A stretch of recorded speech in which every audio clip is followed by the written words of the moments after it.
Okay. I'm going to switch to Spanish for a second. Hola a todos. Voy a explicar cómo puedes traducir esta reunión de inglés a español. Si bajes abajo, donde hay estos 3 puntitos que dice más opciones, lo vas a abrir, vas a ir abajo donde dice settings. Vas a hacer clic. Vas clic, and then vas a ir aquí a captions, donde está el cuadrito con el WC. Idioma de reuniones inglés, y vas a poner que lo quieres translate caption, traducirlo a Spanish para español. Y así todo, eso todo, así como puedes ver ahora en tu pantalla, todo lo que decimos está en español. Okay. That's it. Sorry. We're good. Okay, we're good to start? Yeah. 5:06. Welcome everyone. I should make sure I am recording. We'll do a roll call. Jenny Gale. Presente. Jamal Jackson told me he was sick today and he wasn't sure if he would be virtual or not. I don't see him. He said it was a maybe. So Okay. Oh, wait, actually, oh, no. yeah. If he pops in, we just have to go. Yeah, okay. Virginia. Present. And then Maria, Juliana Tamayo. Presente. Julia Semillas, Jessica Han. Present. Kristen Rachel, she's always late because of. She does cheer, so she'll be here at 5:15. Margarita Rosa. Jessica. Here. Benjamin Garan. Here. Araceli Isidoro was also not able to. Thank you for getting on time. I was left one here, Justin. Very impressed. Group norms, it's just a normal, everyone has to look at their phones, including me, but try to be visible and also let everyone take a turn speaking. And try not to talk over each other. The next was to approve the minutes. And Jenny. So many minutes. Oh, the agenda before the minutes. No, I'm sorry. You're right. I'm skipping ahead. Is the approving agenda, if someone would like to make a motion? To Oh, approve the agenda? can I just make an edit? Well, I guess it doesn't matter. We don't have a PPLC report, That's fine. so we'll just move on. Okay, I make a motion to approve the agenda. Second? I second. Okay, great. All in favor of approving the agenda, raise your hand and say aye. Aye. Those hands, awesome. Now, the minutes, and it was a lot of minutes. Thank you, Jenny. And so many pages, but that's Yeah. just how it is. Um, I did. I will just let them know. So, can you read out the dates that were effective? yes, so give me a second. 'Cause I mean, I just got also some proposal edits. So. Just now? Do you want me to read Well, I out the got them dates? today, but I didn't, Yeah, no, I got them today, but because of work, I wasn't able to look at them, until now. Yes, there are minor edits made, by Miss Rosa.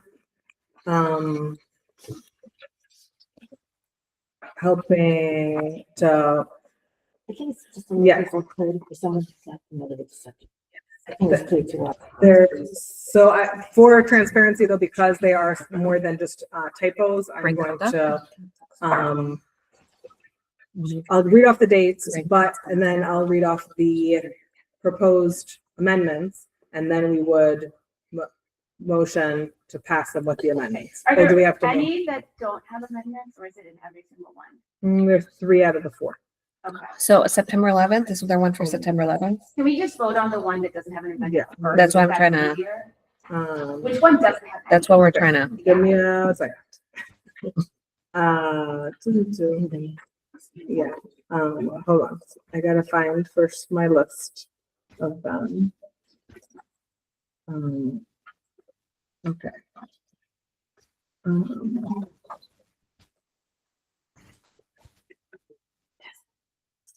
So the ones that we're trying to approve are the September 11th, October 2nd, November 12th, and December 4th. But we can't, unless, and I didn't receive any of this, unless we find the recording or someone can tell me what time we started. We don't know for November 12th. I don't know who recorded that meeting, and I don't know what time it started because I didn't really know. So it was that special library meeting in the morning? Did you record on your phone? No, because I. Who did it? We will try to figure that out. Yeah, we can't. So we can't do November 12th. Yeah, so I'm going to just put that as a note. Yeah, I have We had a no, computer, we had to have had a computer. but we didn't have it. maybe you came in to set it up and we did record it on Google. And we just didn't upload it. So we'll look later. Okay, But so that's, okay. We What won't is split it? November. November 12th. Okay. So I'm going to say that, and then the December 4th does not, I believe, have any edits. So we can motion to Sure. December 4th. I'll make a motion to approve the minutes from December 4th. Is there a second? A second. Okay, all in favor of approving the minutes from December? Oh, November All right, 12th, raise your hands. Yeah, that's everything. 8:34 a.m. So that's. So that was Miss Mann and Julie. Yep. No, who did I was it first. first? I do have it. Okay. It's a Google Meet.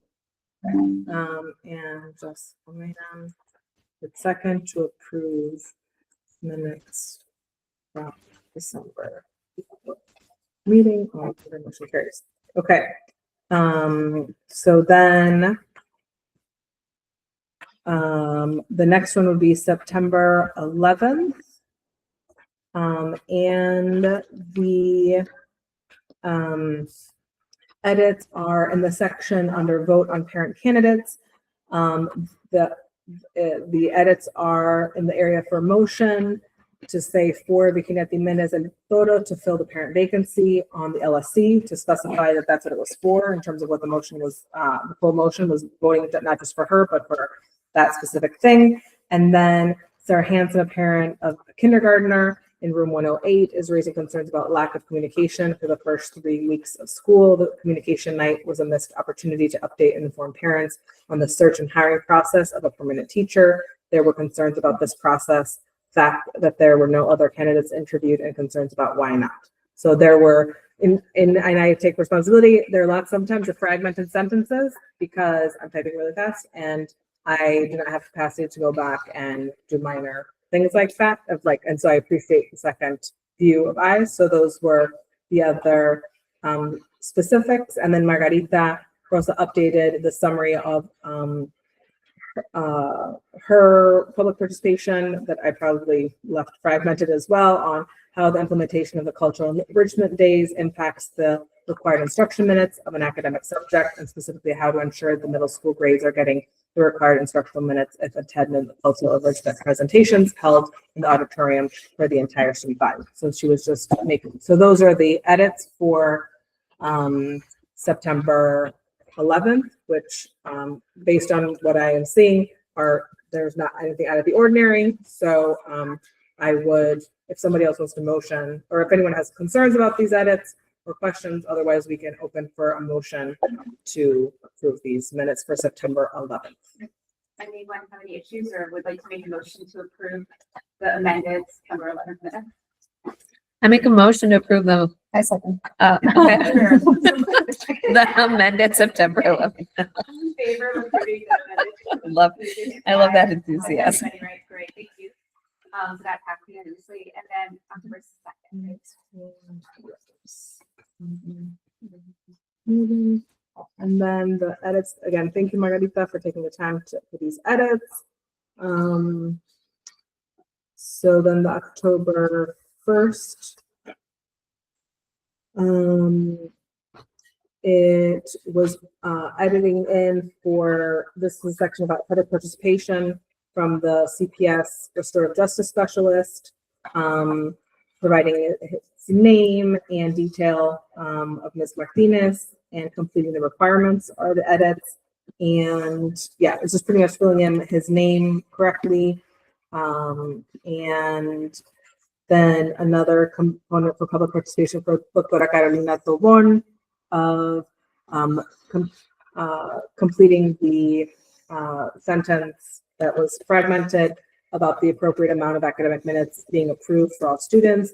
Doctora Tobon also has concerns about differentiated discipline practices. And then yeah, these are all for the public participation components. That another sentence added that Lindsay Woods, she shared that she was targeted by the principal last year and was removed from her position as a crossing guard as a result of his retaliation. And And then Margarita Rosa said that this, going on to Jason Ware and back to the restorative justice area, that this is the first time IMES has had a RSC. If you could have Ms. Martinez make a presentation to the potential community to explain her role, so we can work cooperatively. And Mr. Ware replied that the RSC, that IMES has experience making presentations to communities, and she is the person to do that. And Jason said the next step is to have an information session to ask her to go to a presentation at the next LSC meeting to answer the questions. So that was filling in that sense. So those are all the comprehensive suggestions from Margarita Rosa. So same thing, if anyone would like to discuss the October 2nd minutes amendments, if not, would someone like to make a motion to approve them? I motion. Okay, I'll second. All in favor of approving the amended October 2nd minutes? Aye. Okay, great. So that passes. Great. Thank you, Margarita. Thank you, Jenny. That was a lot of minutes. And then I will put a note the next meeting, we will approve the November 12th meeting, and then the ones that are pending are Today. oh today. I'm all caught up. I thought it was another December. Hi. December. Yeah, that's amazing. Oh, that was a lot. Okay. Okay, here we are. We're doing fabulous. So we are now going to proceed to the public participation portion of the meeting. I'm going to read the following statement. We will now proceed with the public participation portion of the meeting. Profane language, unsolicited comments, and disruptive behavior are prohibited. Individuals who are disruptive may be given a warning and may also be removed from the meeting if necessary. The online chat will be open during public participation only for participants to put their name to request to speak. Otherwise, all attendees must refrain from writing anything else in the chat. We have in-person sign up here, but nobody has signed up. There was one person that wanted to, but they're not here, so. I mean, then we have it at the end of the meeting. Yeah. Okay. I guess the chat is open, and then Yes, so the chat's now open. If you would like to participate publicly, please put your name in the chat. Okay, we have Carolina Varela Tobon. and please. Just state name. Carolina Barrera Tobon, my children, Nicolas and Cecilia, are in 7th and 5th grade. Whenever you're ready. Okay, lots to get through today. Jenny, I think you're doing a great job with the minutes, but also it's January. We should not be talking about September meetings. So I don't know what's going on, but as a former secretary, the person that put together the Google Drive, like we need to figure something out, because if people want to get involved, and I'm sure that they're going to want to now that we're doing a principal selection process, we need to have those minutes ready within the month, following the bylaws that say that. Many of the people currently on the LSC were very big critics of former LSC members when our meetings were going 4 hours long, when we were translating everything. Nothing is being translated right now, and your meetings are still 4 hours long. You used to say that it was because of the principal not being prepared, but I also think it's because y'all do a lot of talking, and some of you are doing other things during the meeting, answering emails about school stuff, not being prepared. Y'all need to be on your A game. That's not the impression or the vibe that you're giving off. So please be prepared for meetings. Congratulations on recess being changed. This makes me think of the time that we were trying to make all these changes with the equity committee. And the moment we got a new principal, it was so easy. So this really shows you, just kind of like Mayor Mondami in New York City that got universal health care, or almost not universal health care, childcare passed or just recently today, that when you want to do something, it's usually pretty easy. In that spirit, I hope y'all can fix this thing with the middle schoolers. My son is reporting that he is not getting 10 minutes of ELA every single day as he's supposed to make up for this session once a week that he gets with the restorative justice coordinator, whatever they're calling it. I don't even remember anymore. But he is mandated by law to have 5 days a week or certain minutes of ELA, just like every middle schooler is supposed to have math. and social studies, and they're not getting it. So we need to change the schedule again for middle school because they are not receiving the minutes that they are required. And I'm not talking about children that are like special education or anything like that. I'm talking about everyone is not getting their mandated minutes. What else? Yeah, even to what was said earlier by Jenny about strange practices regarding discipline. I have a parent that's telling me that her second grader is being told that he might be, what is it called? Not like kicked out of school. What is that called? The name escapes me, but that's not the, yes, suspended. We should not be talking about suspensions for a second grader. That language should not be happening, especially when teachers' children get like impunity for all types of horrible things that they're doing to other children in the school. So we need to have a serious conversation about practices and discipline at our school, nepotism, and also like the restorative justice coordinator, she doesn't sometimes know very basic policy. Parents are Your time. Thank you. Thank you. allowed to have our Aspen reports, and she doesn't give them to us. Thank you. Thank you. Next. I know the person that wants to speak next is trying to log in. Let me just double check.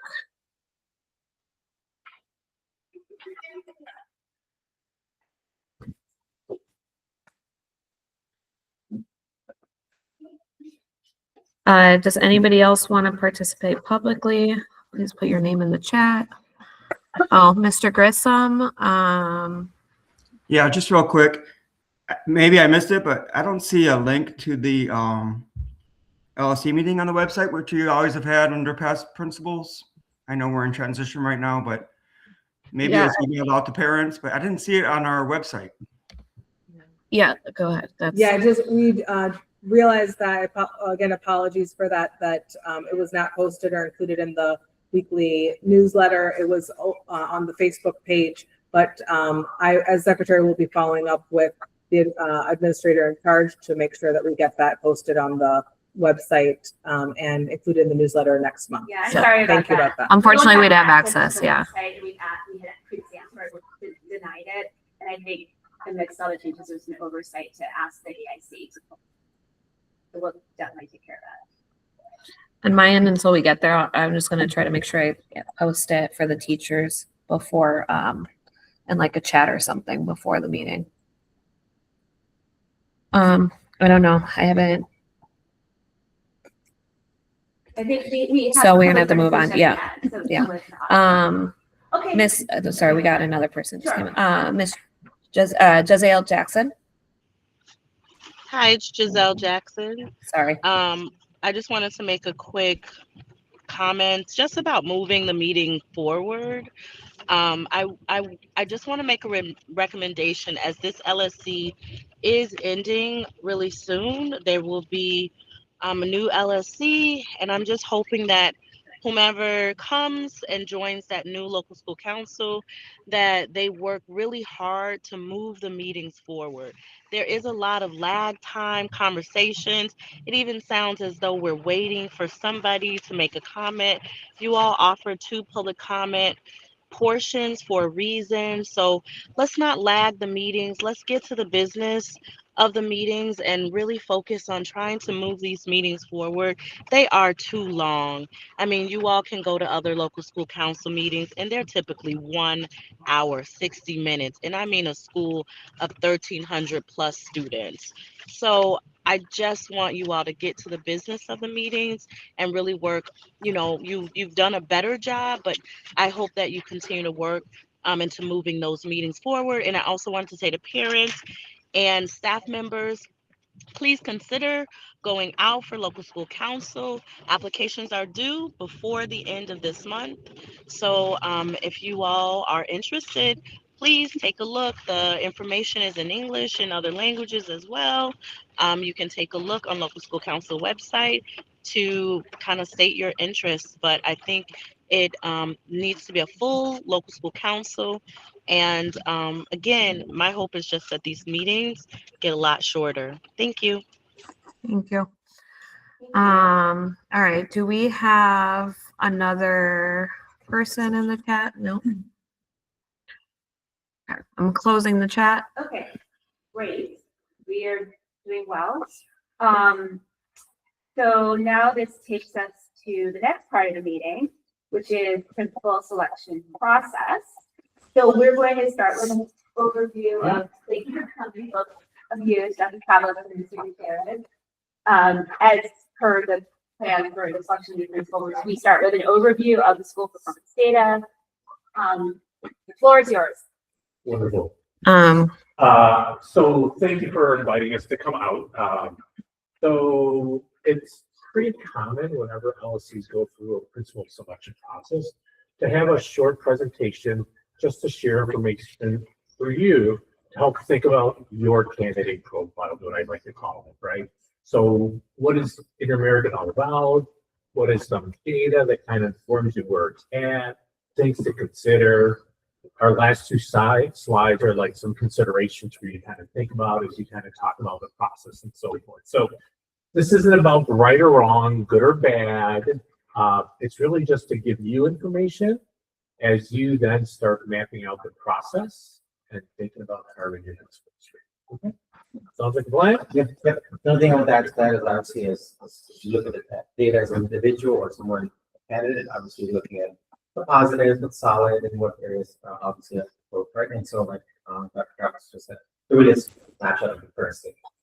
And Dr. Travis, would you be able, for the minutes, to be able to just send, Yeah. the, So I will clean up this version because there's several, it's much longer, but I took out several slides to really kind of get to the, so I'll clean it up and I'll send it over. thank you so much. I want to give credit is due. Also, Carlos Borges is our instructional support leader and works directly with Inter-American, so he assisted us in this conversation as well. Okay. So as I shared with you, our purpose for today is really just to look at some data around Inter-American School to help provide you context and support and understanding the school's strengths and growth opportunities. Okay. So what we're going to cover today is we're going to look at some 5 essential data. We're going to look at some local district screener assessment data. We're going to look at Illinois assessment of readiness, IR. Actually, we'll look at attendance, on track, and curriculum. 5 essentials. Raise your hand if you've heard of 5 essentials. Okay. All right. So students, staff, some of our parents, right? So the 5 essentials is a survey that every year gets completed in the state of Illinois. Completed by parents, completed by students, and completed by staff. And it's really around conditions that exist in the school. And if I can draw your attention to the last line there, research has shown that schools that are strong on 3 or more 5 essential categories, 5 of these, are 10 times more likely to improve than schools that are weak on 3 or more of these areas.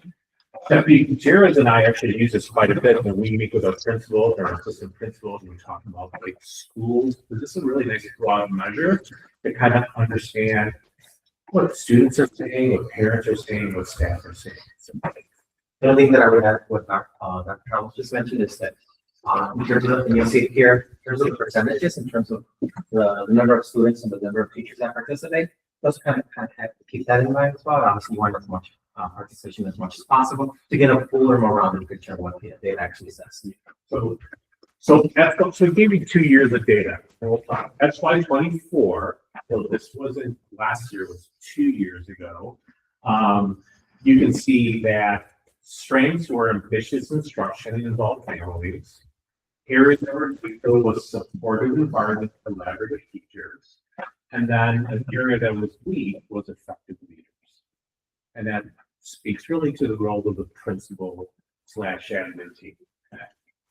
Move forward to FY25, ambitious instruction and supportive environment are grayed out because there was a little glitch in the survey last year, so that was not reported out for any school. But you can see effective leadership was weak, collaborative teachers was neutral, involved families was strong, right? So going back to that previous slide where we said we really want to see at least 3 areas of agreement, right? When you think about your principal profile, think about someone that you know, what is their effectiveness or how did they demonstrate that in the past? How will they work to create a supportive environment? How will they facilitate collaborative teaching practices, right? how will they continue to work with involved families and maintain efficient instruction? So this 5 E's, I think like these 5 buckets of overall really speak to like the crux of strong leadership experience. I would want to say, as an example, if the candidate were to come, I would look at obviously the comparison, and then in my mind, without making any additional assumptions, I'd like to dig into the data a little bit on the questions to be able to see what can I do potentially as a leader to improve and say collaborative teachers or effective leaders, and identify a plan moving forward in terms of making sure that I work with the community to move forward.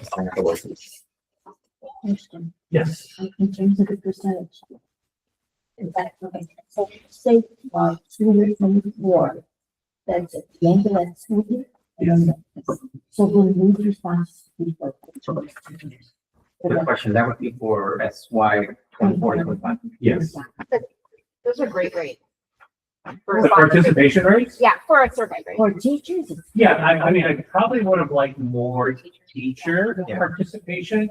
Oftentimes what we tell people is like, the higher participation, the more it's a reflection of what everyone's thinking, feeling, and experiencing. So yes, the participation part is great, but we really would like to increase. Doctors are much more.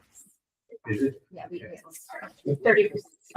I mean, in my mind, if I see, whenever I see at individual schools, if I see 80%, I think that's pretty Yeah. solid. We always say 100%, but I think 8% is a good barometer. So you'll see actually come a couple ones that they're coming out with faculty and staff again, they're coming out with students, and then right around the worker pickup to parents. And then there's a couple of trends here, but this just kind of breaks down just a little bit more what it looked like from one to the other. It just speaks to the same thing. How we saw some decreases in some of the different areas. No, but if you lose over there. If possibly, if one of you moves to speak from closer, the camera, I think, will point it, because right now they can't. I see see. it. All right. So maybe, So maybe if I let's stay see. here. Yes. And talk loudly and in a, because the camera just goes where it wants. Is this work? Eventually it'll come to you. Next slide. Okay, let's talk a little bit about iWriting, and the next one will be Start U60. So, Inter-American, along with our other schools, take these screener assessments that tell us our readiness level of students. iWriting has to do with kindergarten, first and second grade. And it's really about when children start, where are they at? And then what we try to look at is growth over time, middle of the year and then end of the year. Oh. So we're going to take you through K1 and 2 data, just so you can look at that. And you'll see it in English and for the Spanish assessment as well. Excellent. So I'm going to pause.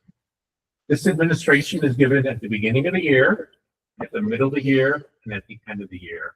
And the idea is what you hope to see is more and more students move into the green, meaning that they've accomplished what they needed to, they're kind of projected growth. So the first one talks about their Spanish reading. You can see at the beginning of the year last year, we had 20% of our students who kind of came in who already had met kind of grade level expectations, followed by 41% that were partially there and 40 were not. So that's not alarming if they're not, right? You kind of expect that if you're starting first grade, like you don't quite know the content. So the expectation is that you're going to kind of move across this continuum. What you can see is at the end of the year, we had 50% of our students meeting grade level expectations in K2 Spanish. We had 38% that partially met, but we still had 12% that did not. And then if we move over into the English part of it, you can see the same thing, right? You see a very small part of green, but then by the end of the year, you can see that 42% of our students were at or above, 19 were one grade level behind, and then 34 were, I'm sorry, a very small percentage were 2 grade levels behind, and 34 were 1 grade. So just something you want to kind of think about as you think about your principal profile is, you know, someone who has some understanding of early literacy and what that looks like in English and Spanish. And then what do we do about like students who aren't quite making it at the end? Did you want to? Yeah, as I look at this, what this is telling me is that we're doing a pretty good job with like those tier 3 students, right? And so we have to kind of look at it a little bit more closely, even maybe actually even tier 2 students in terms of going to see from 49 to 34 at the last track. So I think overall we're doing a nice job. So now the focus is how can we get more green net before increase our proteins. But one of the things that I hope you're kind of thinking in your mind is as you develop your candidate, maybe some questions like what is your philosophy around like English and Spanish literacy in the primary grades? What might that look like? This is second. All right. So similar slide, but in math. So pause. The first one's in Spanish. The second one is English. Beginning of the year is administered much like it means beginning of the year. 5:36, is right Miss around Rachel now. arrives. Sorry, just put for the minutes. 5:36, Miss Rachel arrives. Go ahead. Sorry. What you can, and if you kind of think about the two slides, you can see actually similar patterns, a definite increase. But you'll notice the readiness level of our K2 students in math is much lower than it is in the language arts and English and Spanish, right? And we'll continue to look at this math trend as we continue. Can I just, and sorry, I just want to say sorry to the people at home. We are trying to, the camera, we have tried to make it go on you.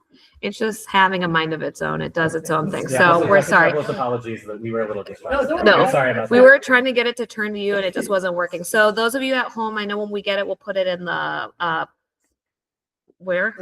Google Drive, and we'll post a link to it on the Facebook page. Thank you. Yeah, and sorry to you too. Yeah, we just gave up. All right, Can I just add something? go for it. I was just gonna say that, obviously, typically you see reading or math, one a little bit higher than the other, but this actually reflects that this district, where right now, at this present time, reading tends to be a little bit higher than math. So as a district, we need to do more to support that. And then if we move to the next slide, we're going to talk about STAR 360 assessment. This one is looking at grades 3 through 8, and it's adaptive. And what does that mean is no two tests look alike, depending on how students take it at the beginning of the year. Those questions will adapt or change on what they score right on and what they score incorrectly on. And the whole idea is to have an adaptive system that kind of track how students go from September to May. So what you'll see here is, again, you're going to see fall, winter, and spring, and you see math to the left and ELA to the right. And I want you to note that we actually gave you how Inter-American compared to the rest of the state. Okay. So we at Network 4 often like to use the state benchmark because it's a harder benchmark to reach. And you're going to see that in just a moment. So, and for us, because I think that truly gives us a measure and understanding of how students in school do when we compare them to the rest of the state and not just CPS and etc. That's typically mirrored or is more closely aligned to the IAR data. Yes. We'll talk about it. Yeah, exactly.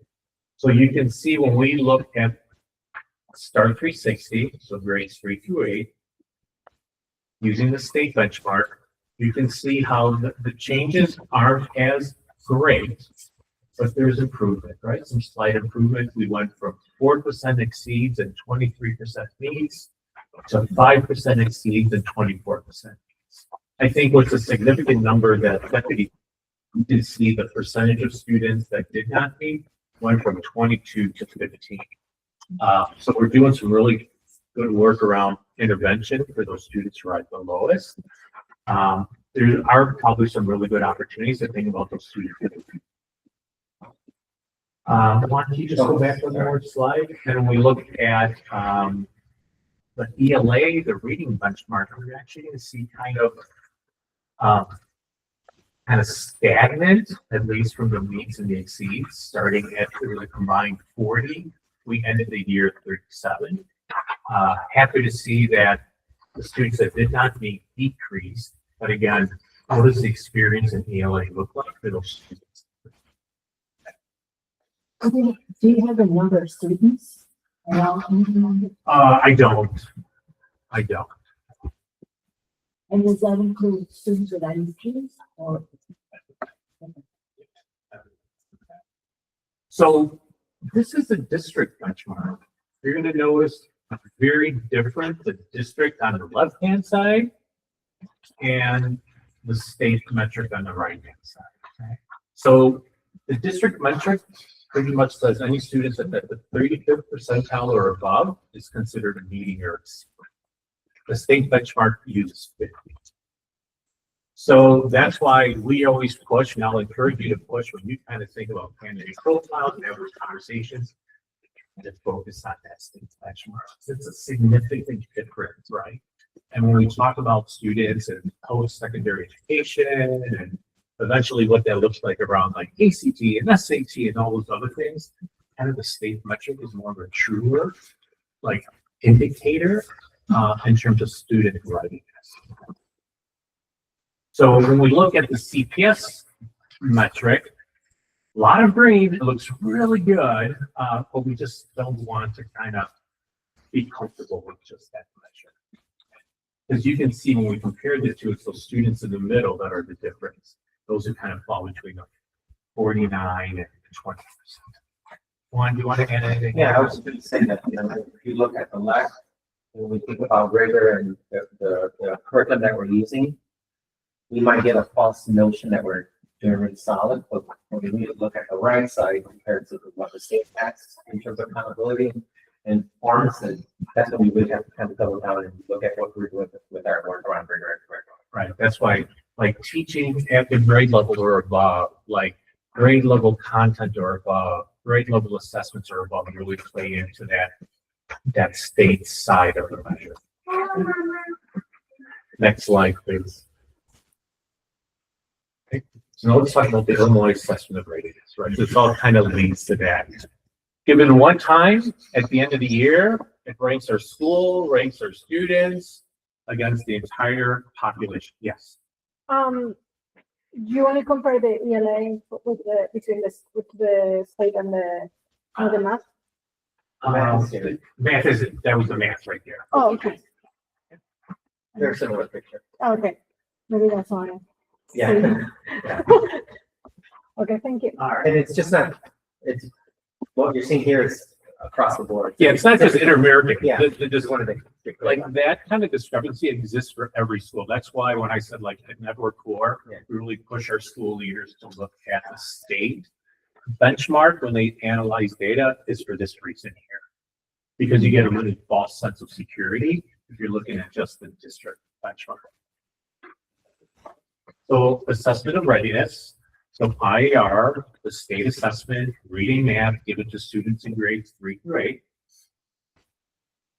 You can see performance over time. To the left is ELA. To the right is math.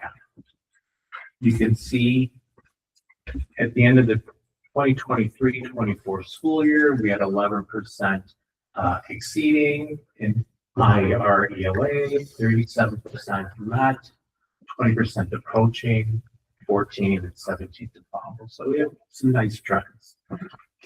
For math, not quite as high, but also we had some nice increases there from 6% to 8%, from 24 to 28%. You can see the number of students who are exceeding from math to reading is actually lower, which is why Inter-American made a decision to focus on math curriculum, and this being kind of second year of that, but you're seeing the progress. Okay, the only thing that I would add here is, as you see, and as we have mentioned, the STAR 360 sort of aligns, right? But you do see some differences. And this is where IR readiness and making sure that the students are being exposed to the type of question. This is where it potentially could make it. And this is why we want our school leaders and our teachers and our communities to look at the state benchmark on STAR 360 and iReady, because it's a true predictor of students ultimately. So when they take their BOI and we see students in the middle, those are students that we want to provide that extra support to. When we see students as not being ready, those are the students that need the intensive support so we can work towards getting better. Your state report card. So as a school, Inter-American was commendable. So exemplary are the top 10% of schools across Illinois. So if you fall within the top 10%, you get exemplary. And then I believe the next range is kind of this wide, I believe it's like 60%. And then the last 15% at the bottom there. And what happens is a school gets rated on how students do on their tests, but also how they've grown over time. So you can see for ELA proficiency, like Inter-American got all those points. Yeah. Perfect. When we see ELA growth, though, in terms of how students grow from year to year, not so much. That's an area of focus. When we look at math proficiency, nearly 100% points there. But when we look at growth, something that we said is very promising, they had a vast majority, kind of 20 to 25%. Our English language learners, so English language learners towards proficiency. So these are students who will be classified as bilingual students. You can see 3 out of 5 there. Chronic absenteeism, that's a problem for many of our schools. These are students with 18 or more absences. Only 11 out of 20 points were gained there. The 5 essential survey, 4.7 out of 5. And then science proficiency, 4 out of 5 there. So if you go to the next slide, so if you look at all the kind of the rank order of schools across Illinois, that's where Inter-American falls.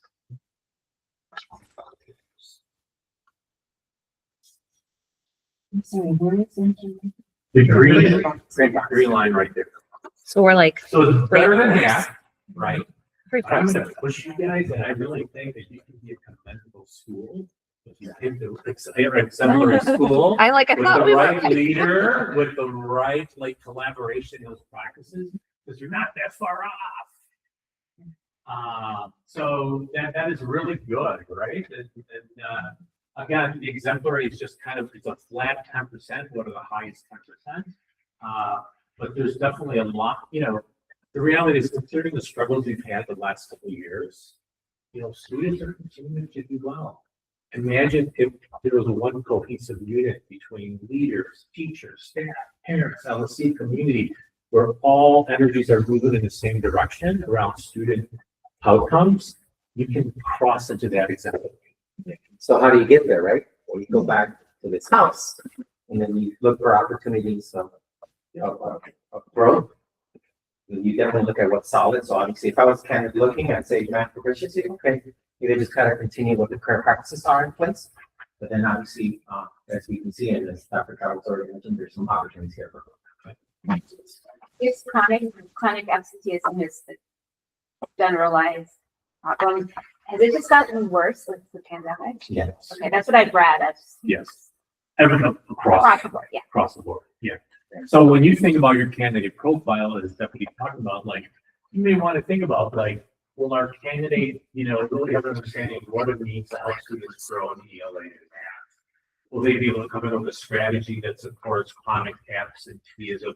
It's not just about we need children in school every day. It's about support mechanisms, about outreach to families, identifying what might be some of the struggles.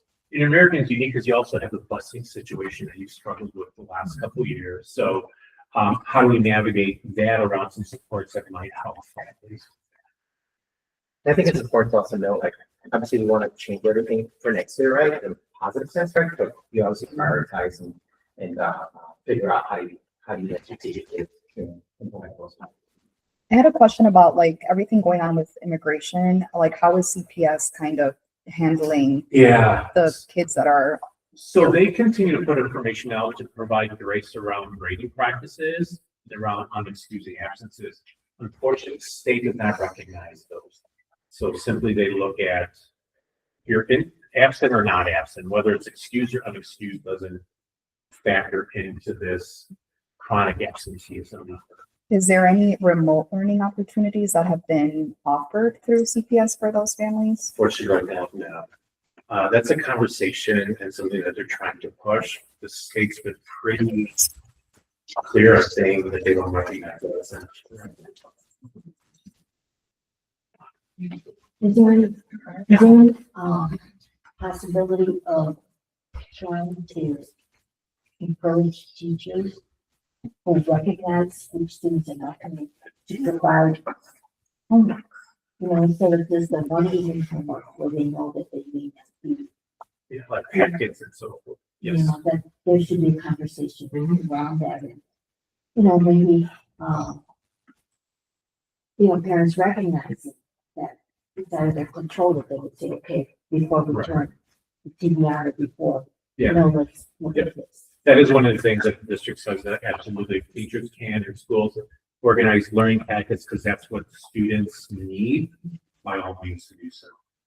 It doesn't change the absence though, that's the problem. Right. But in terms of the assessment, Yeah. they're going to have a little better chance. Of Yeah. trying to- And ironically enough, that's where this might make a difference. Yep. What you're saying. Dr. Travis, actually, I had a question. Sure. If you could go back to the other slide. Sure. Actually, one slide before this. Yeah, there we go. So, I recognize what you're saying, right? You've identified areas that we should prioritize in terms of looking for our next principal. However, I think there's a disconnect, at least on my end, as to how we can tease out from a candidate how they can actually be successful at promoting, like math growth, for example. Like, I understand what you're saying is that, you know, like math growth is something to look at, but how does your office have any best practices for us as an LSC on how to specifically tease out whether or not a candidate will be good at this specific thing on this chart? Yeah, so I would say a couple things is, what type of teaching and or leadership experience have they had? Asking simply like, what is your past work or your philosophy around not only attainment but growth? But as you move candidates across the continuum, you can create scenarios where you can speak to, here's some sample data. Can you tell us what your 4-year plan might be? Or what your plan for next year on professional learning might be based on this?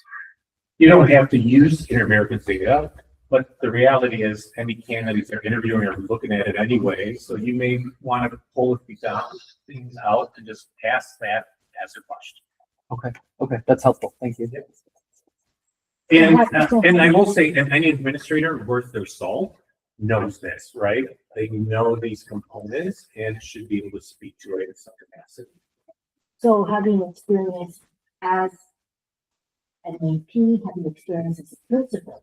Or instructional coach, or instructional leader, or curriculum specialist.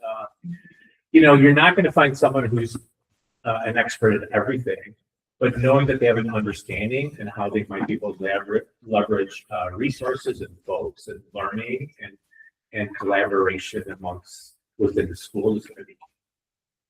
I would say too that as you look at the house, if you will, of course you can make some assumptions, but I would think that a candidate would want to know more information to get a more complete picture in terms of some of the rationale behind some of the schools. So we'll talk a little bit about, this is your attendance trends over time. Actually, ironically, it's gotten better. So at the end of last year, it was 94.2%. So that's a good thing. It makes me wonder that, you know, there's probably some students who are having a very large number of absences. When we see kind of this 94, yet the chronic absenteeism being so low in the school. So that's something we kind of think about, like, what are some approaches? How do we leverage, how do we organize around supporting families? Is maybe it's really around how do we find that small number? Because if we target a small number, then really we're improving overall. And then on track looks at attendance, it looks at grades, it looks at behavior. You can see the vast majority of students are on track. This was as of December. We had 9% of our students off track due to attendance support.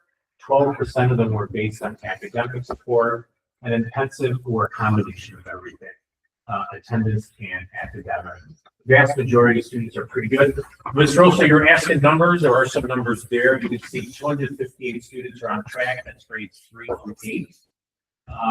32 students are off track in terms of attendance, meaning they're already identified as being chronically true or chronically absent, excuse me. We know 43 students right now are in need of academic support and 19 are in need of academic and curriculum assessment. So these are some curriculums that you have here. So Amplify Science, the Curriculum of America, the Envision Math, ELA, Foundations and Wonders, Core Basic Novel Studies, Open Core, Pearson Common Core. So things that you should be thinking about are, what is the future of Inter-American around like curriculum? It's great that you have one for math, that you have one for social studies, one for science. The ELA, it might be an opportunity to like kind of have those conversations and think about how do we streamline this. We're also just missing SLA, which is a big part of our, since we are dual language, that's like ELA, like in first grade is only an hour, basically. That's it. So like SLA we do as state, I know for pre-K actually is doing it now, pre-K through second. And then some Skyline too from there on. Yeah, we'll add that in there. Yeah, thank you. I'm just thinking I can. Yeah, perfect. Perfect. So here's some considerations from Juan and I, okay? These are only just as we kind of were just kind of thinking, just to share with you, okay? So 2 slides. You know, teaming structures, just how do we moving forward build like a strong instructional leadership team and professional learning to help build that vertical alignment from pre-K all the way through 8th grade in the content areas. We definitely want to make sure that there's a balanced curriculum and assessment plan to ensure rigor across the curriculum. Relational trust, we really think about like how do we make sure like school leadership, teachers, staff, LSC, community stakeholders, right?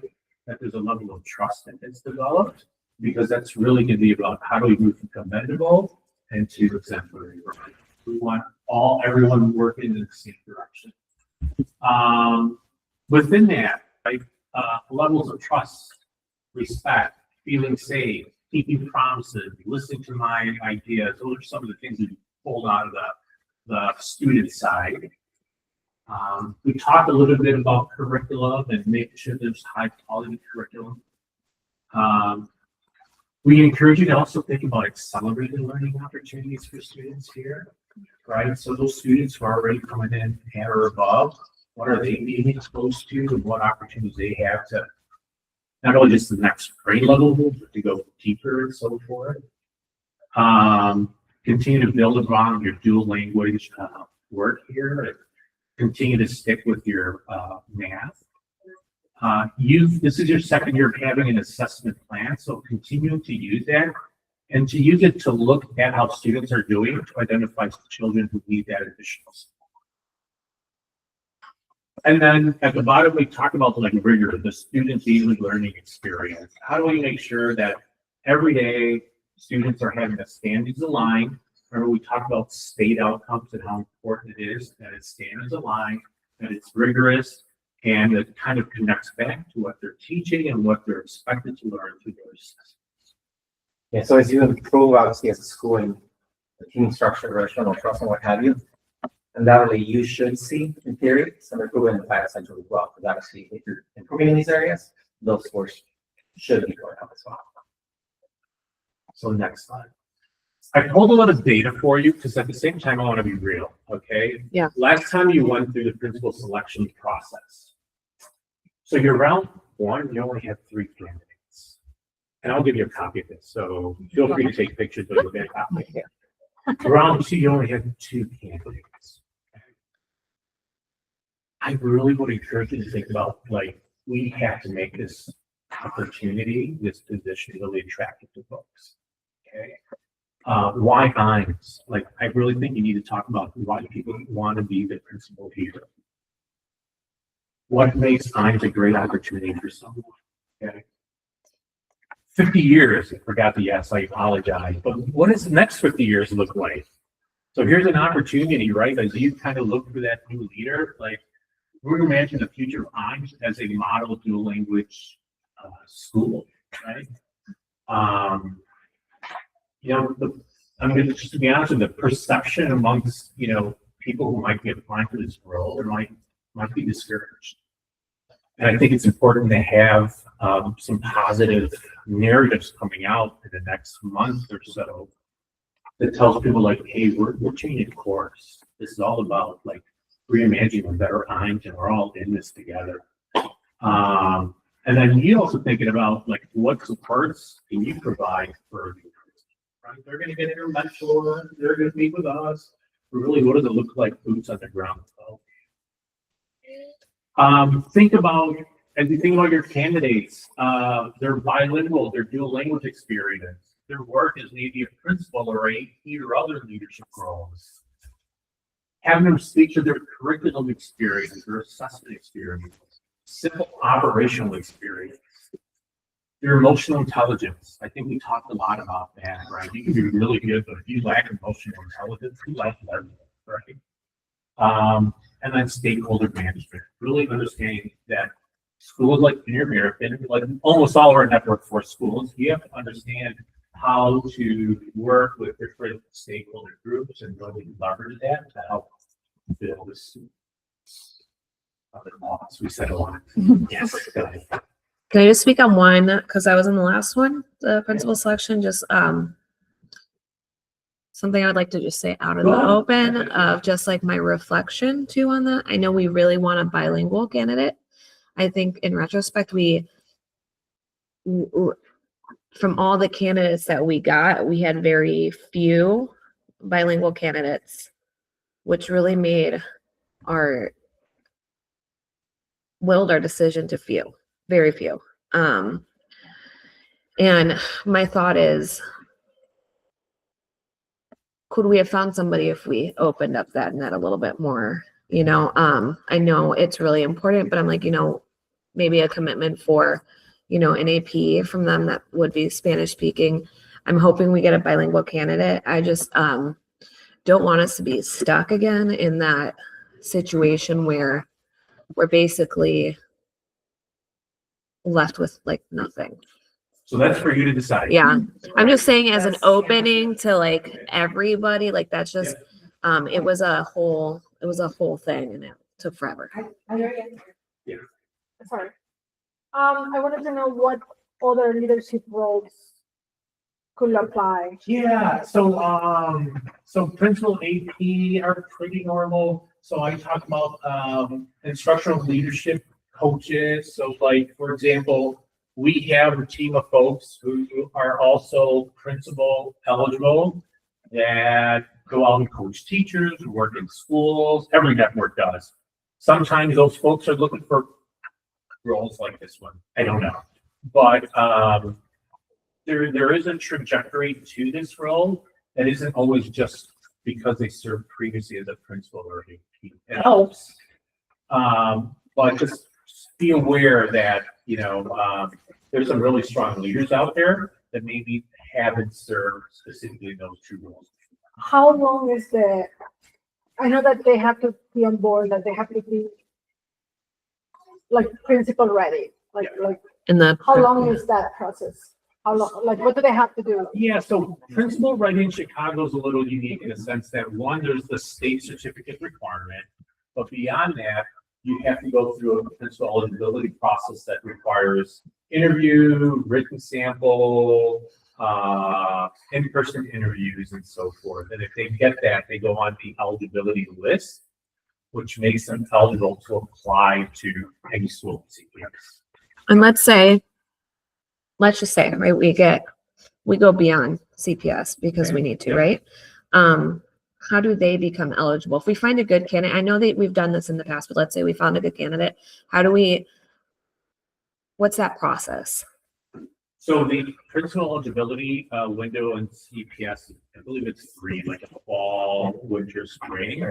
They would have to, so the problem becomes this. when you get to the point that you advertise the position, one of the requirements for applying is that you're on the CPSW. So the problem is, it's not like you can kind of. It's like a mom's application. How were they able to do it in the past where you, I know at one point years ago, this is like right before I joined on as just a student teacher, they did a nationwide posting and they found somebody in Colorado. So like that person would have to, before they apply, do that eligibility. I'm wondering if the rules were different. Okay. But, Okay. it's Thank you. That's all I got. That's what I was. Yeah, going to- okay. How long? So the eligibility list is public. I'll find the list and share with you. Everyone who's eligible is on there. It doesn't mean that you start going through that list. It just means that's the list. Can we approach? So.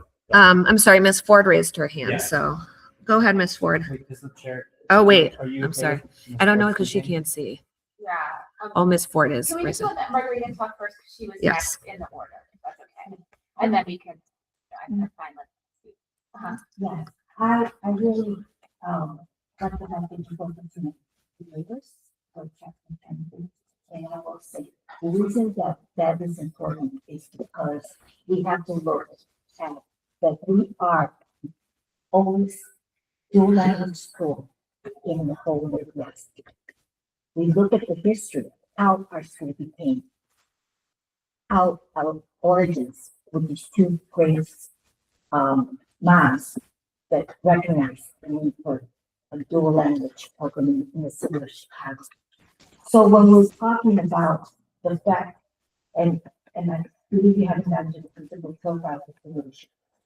When we get to the fact of having to experience in a bilingual dual language, that means that our principal has to speak Spanish. And then we have to have the patience to find that principle because it exists. It does exist. I cannot believe that in the third largest school system in the United States, we could not find a bilingual candidate with bilingual dual language experience who could speak Spanish. And I think that that's very important. And I'm sorry, I don't think the problem with having selected our past principal had anything to do with language. Did not have to do with language. And I was involved in both the selection of our previous Ms. Jimenez. And I wasn't in the LSC, but I was in when we had committees, I was part of that. And also I was part of the selection of our past principal. It has no bearing on the fact that we had candidates who were not bilingual. I think We have one, and that it was a big bearing. We had one. I know. It's Well, more, it's what more. I'm gonna say is Yes. something different. No, but what I do want to add, the reason I want to say it now is because this is for our minutes, and I know we can go deeper into it as we go into the selection Yeah, process. because the But I agenda do is want, I not- know, I do want parents to hear that there's different points of view within our own LSC, so that they don't say, oh, this is what, and some of the parents may not be in agreement and say, well. They don't have to be in we're gonna- agreement. No, I think to be fair to both of you, those comments are a little off topic. I Yeah. totally respect why each of you felt it was really important to say it now. As soon as we're done with Dr. Chavez and Mr. Gutierrez, we are gonna go straight into like our timeline and plan, at which point these are the facts that we might start talking about things. I think for now, if we can try really hard to focus on you guys getting through your presentation and questions related to the presentation. And then I know Ms. Ford, why don't you speak, if it's okay if we let, It's up to you. Yeah, You're the chair. yeah, I think it's fine, Ms. Ford, if you would like to speak. No, I'll wait. I'll let them get through the presentation. It's not Okay. anything urgent. Maria, thank you. You have one other question, right? Yes, Yeah, go and ahead. it's related to this. I'm trying to get a sense of how we can get an idea of what we are looking for, how to find what we need for the school. One issue has been fiscal and operational management. What was the issue? Fiscal and operational management. We want someone with some experience. And can you get any of that if you're not a principal or an AP? Yes. What would be some of those roles that we can, like, that we can find out how much they Yeah, know so- or so how I much think- experience they have? I think, this is just my opinion. I'm not even gonna speak for you. Like, the right person has that emotional IQ to really understand it. If that's a thing that I'm not strong in, I'm gonna spend some time going to the budget trainings that happen every month, right? I'm gonna partner with a friend in the network who I can sit and pick the brain with. I'm gonna ask questions and not assume that they know everything and just make one misstep. So really, my thing is, you're not gonna find someone who's gonna be great at all these things. But really, if they have an understanding, if they're able to navigate, and they understand the importance of leveraging trainings, leveraging different departments, leveraging manuals and other things like that, they're gonna be okay. The fiscal operational stuff, like if you think about it, if someone's gonna be starting July 1st, let's say, we will already done the budget, we've already put the funds in, at that point, it's really about making sure that it gets executed as opposed to creating something from scratch. But then you want someone who can lead those conversations when that time does come. Dr. Travis, just so we can set expectations for our discussion, how much more do you have for your That's it. presentation? Oh, okay, lovely. Great. That's Thank our you last so slide, much. and I'm gonna clean Oh, this I'm up sorry, a wait, little Jenny bit. has a question. So I do have a Okay. question. Yes. So I think one of, again, lessons learned from before is there's one thing about what their answers and what they say. Do you have recommendations, on how to get into demonstrating that emotional IQ or those other things? I really liked your idea of like giving them data and asking for a proposal or plan. Do you have other recommendations or suggestions on how to, like, in practice, be able to get those more soft skills that is not just them telling us what to have them? Yeah, I think any opportunity you give them a scenario, you ask them to like demonstrate their thinking. For example, we did hiring for the Fuentes Cicero school that has transitioned to Network 4. And our stage 2 and stage 3 interviews, we created questions and scenarios, and they had to put together a presentation and show us like their thinking, what they would do, what this means, and so forth. And that's how we kind of, for a couple of our stages, was like, instead of, are you good at budget? Yes, I'm very good. We had them explain what it is that they're good at, what they've done in the past, and what they will do moving forward. That's a good example of, they were also really looking for a bilingual candidate. We have a lot of candidates that are bilingual and fit the criteria, and those that do, they fit the profile that they're really looking for. We ended up going with someone that is not. Yeah, the advisory did. The advisory. Yeah, the advisory did. That's the recommendation. It's not. No. It's not. Right. But the point being that, I will say, in this situation, the advisory had a very clear profile in mind.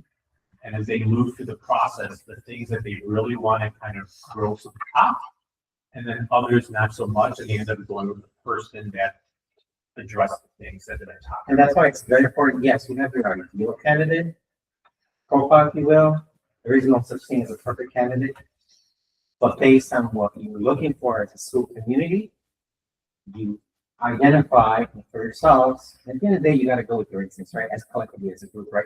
Do they fit most of what we're looking for? And do they have the potential to really grow in these areas if they don't have experience or the expertise, as for example, fiscal management, or something that they potentially can learn through support and, what have you. So if we wanted to do this thing about giving them scenarios, and then could we give them information? Like, I'm assuming that would be like for the second interview or the second step.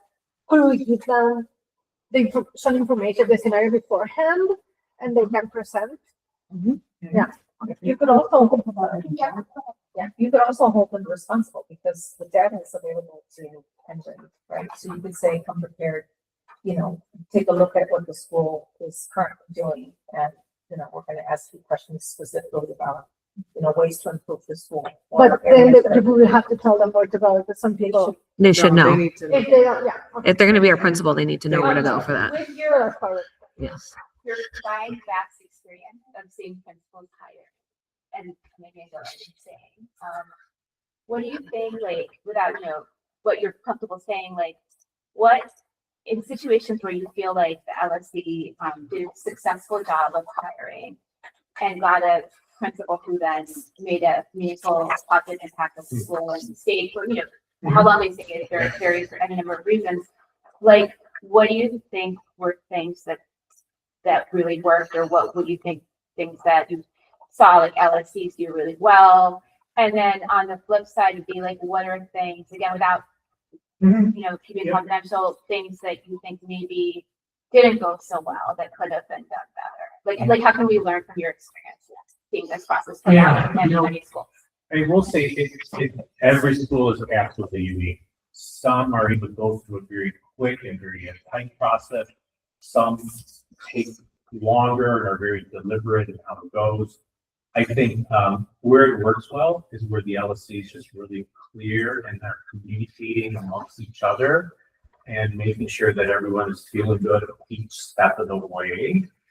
And initially casting as wide a net as possible around the candidates, and then going through them deliberately to understand who we're going to ask. If it's too narrow on the front end, then you really can't narrow your pool down. If you start with 3 candidates, and where do you go from there, right? If you start with 2 candidates, where do you go from there? So we had a recent principal process happen where the principal resigned, who made a decision to move on.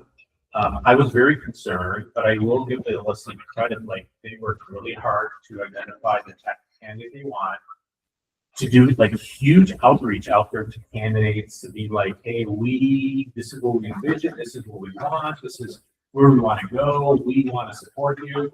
They got 19 applicants, which is unheard of. And they vetted all of them really well and got to their final 3 after each stage, and did the public forums, dug in, scenarios, this and that, and really made sure to stick to what they wanted when they identified the ideal candidate through this process. And they picked that person, even though they probably weren't consensus, and that person is just doing a great job. Can I ask 2 follow-ups before? I know that you had more to say. I'm super curious. So when you say cast as wide as possible, like what do you mean? Is it the advertisement? The advertisement, Okay. absolutely, yeah. Like where, because I think last time we started like, besides on your page, like where to post it, just like. So advertisement, right? So you're gonna post it through the Office of Principal Quality on the CPS website. You can share that information on your website. You can use your own social media pages to kind of put out there. What the other 2 follow-ups are, Yeah. when you said they did fabulous outreach, like what did they do specifically? They actually identified people that they thought would be great And they candidates. cold called them. So that you can do that, like that's not. And said, my name is Jerry, I'm the LSC Tier ABC school. I see you've been the assistant principal at XYZ school. We have an opening, it's being published, we would love for you to apply. Okay. So that was a lot of what they did. It was really, and then my last, because I wanted to hear what else you guys have to say, is for this LSC, how long did the whole process take? So ironically, this LSC wanted to spend 6 to 8 months to go through this. And with the help of LSC relations, we're like, it can't take that long, okay? Because we were starting mid-June. So after some discussions and some other things, they actually were able to have the principal hire by the 2nd week of September. Wow. So mid-June, July, August, everything was done. But we need to take our time because we need some. I'm not encouraging, but I think there has to be a reasonable expectation. Yeah. We can't wait a whole year. When But they we started, they said to us, 8 to 10 months, like, that's just too long. And then I know you have a question, but was there anything else you guys you wanted to say about my question, or situations where you saw it go the other way that you think would be educational for us going forward?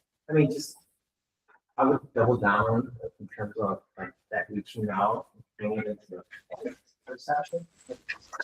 My mind is, I'm sure Dr. Trevor would feel the same way. There are high quality candidates, but how do we get them to come to the table and interview here for? To one group. Yes, that's key.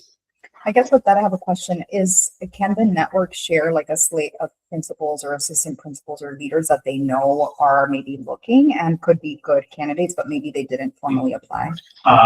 No, what I can give you is I can give you the list, and I'm happy to get the word out on behalf of the LSC to folks. Okay. But I can't do that. And I think if they're looking, they would be looking at the tele or whatever. So we can't just be calling them up and be like, hey. I tried last Here's my time. short list of candidates. I Yeah. can call, we can phone call.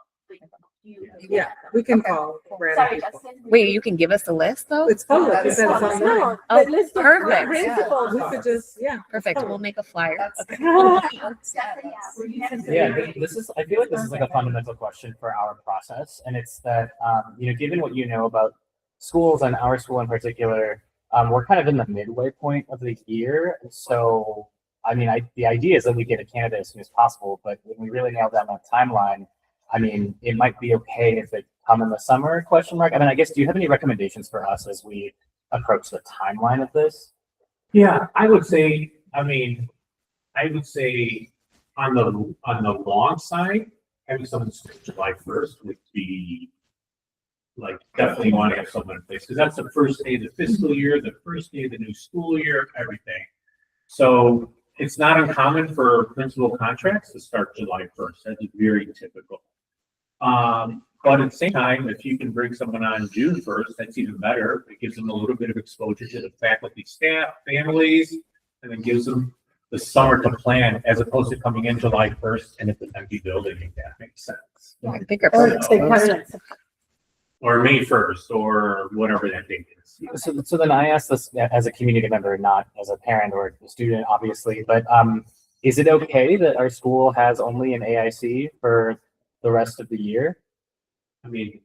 It's not ideal, but it is. It's not, is it common, I should say? It's common. Well, so there's different scenarios in which there's leadership transitions. If this was a retirement per se, right, you'd be going through this process with your regular principal.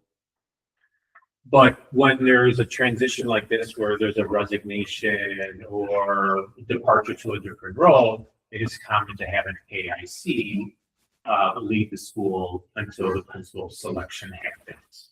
What's a little unique here is that you've got the principal and the AP vacancy, and we really shouldn't be moving on the AP until you hire the principal. Well, the principal should do that. Yeah. Okay. Is there a limit for the ASC, how long they can be at school? 100 days. That will limit us or that will push us? 100 days. So it's not 100 days. That's Oh, it's for- not? No, No, it's that's not. for something. That's for like acting or interim principals. This isn't AIC. Oh, okay. They're different because they have return to work rules around like their pension and what they can be compensated. But I think with Ms. Rivera, we're okay. I don't foresee that being an issue.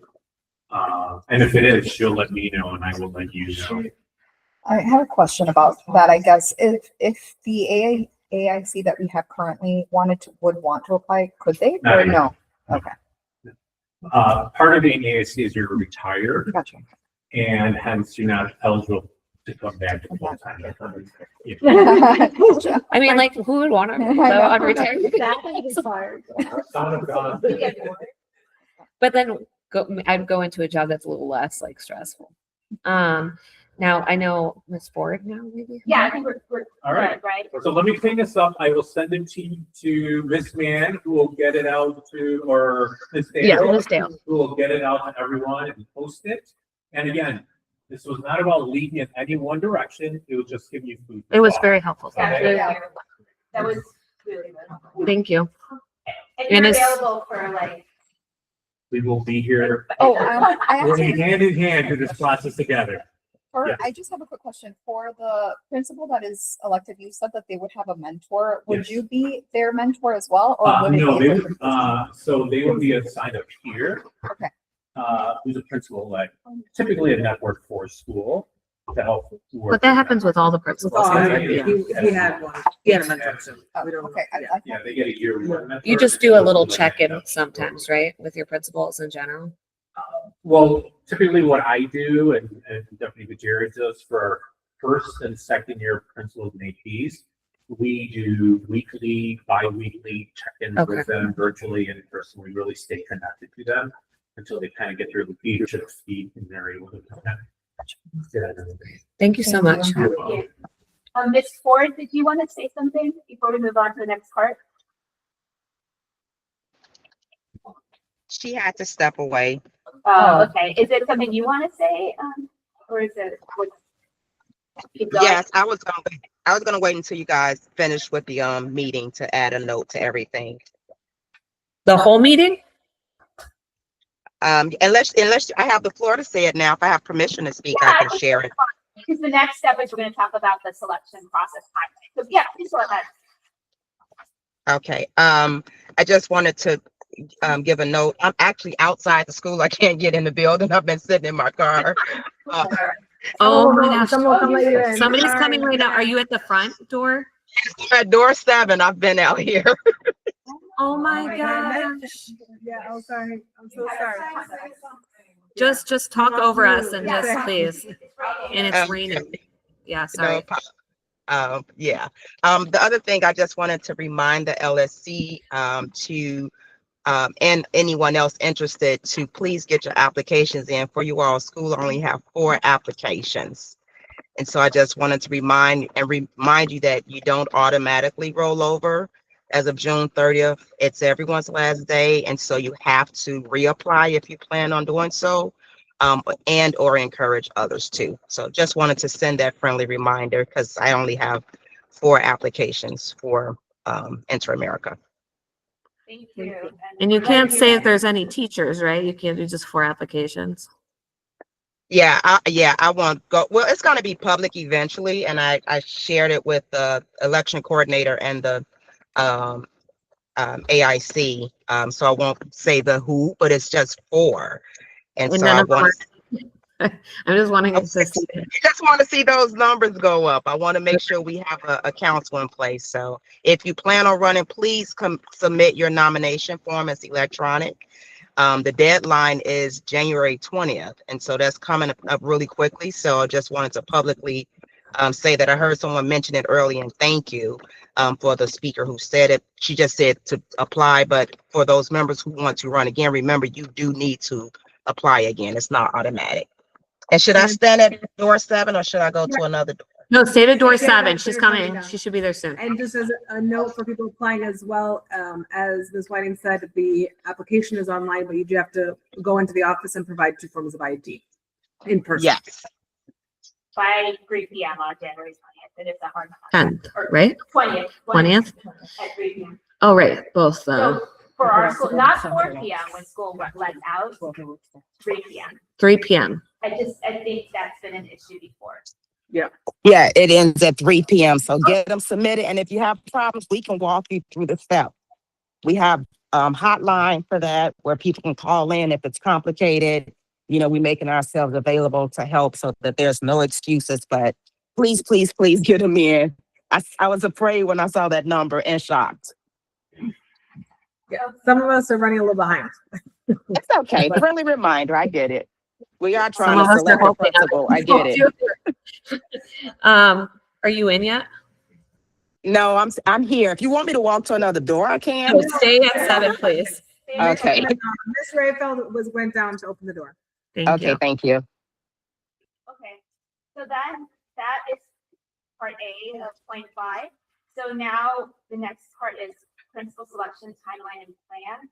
And I think right for this, if you could try to focus on the timeline and process more than talking about the attributes of individual candidates, because we're going to do that for sure, but it's really important that today we kind of drill down on like how we're going to do this and sort of like what we expect our timeline to be and our deadlines. And then when we get to things like talking about the advertising and all that stuff, that would be the time to talk about like what kind of candidate we want. Jenny, I don't know if you want to take the floor to talk about. Jenny kindly sent a whole bunch of documents kind of over the holiday break time of things that have been used for the prior principal selection process. I'm going to, for those of us who have, I'm gonna quickly, I made a copy of last year's or last time's timeline to just give us a reminder again on, for everything, the cadence is that someone works on it, then we have to vote on it, right? So the job announcement, we have to create that job announcement and then vote on it, and then it's posted. Then once it's posted, we get the announcement, or we get the applications, and then we come together in closed session, we discuss the different components, and we then have to vote whether we extend it or not. And the similar goes for if we want to do the principal selection committee folks, we have to vote on that. So what I did to give us a picture of that is I made it just a copy to let us know, and then the hope, and it's going to take a little bit of time and like taking out our calendars, but like mapping out and blocking off tentatively like when those special meetings are and when the meetings are, so that we can figure that out.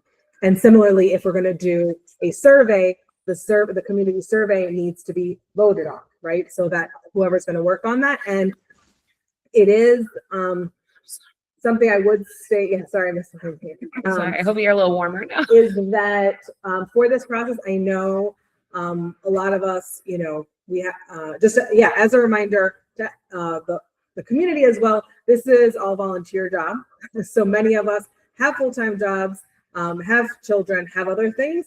But for this process, as Dr. Travalos noted, to work, we really need all hands on deck. It is a lot of work. So dividing up the workload. So the job description, we have a template, a starting point. And so we can use that as a starting point to then finalize it, but we need folks to volunteer to do so.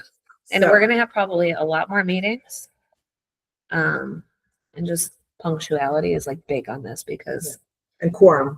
Yeah. Like again, in order for this. So I'm right now going to resend the copy that I made. So we have it as a working document.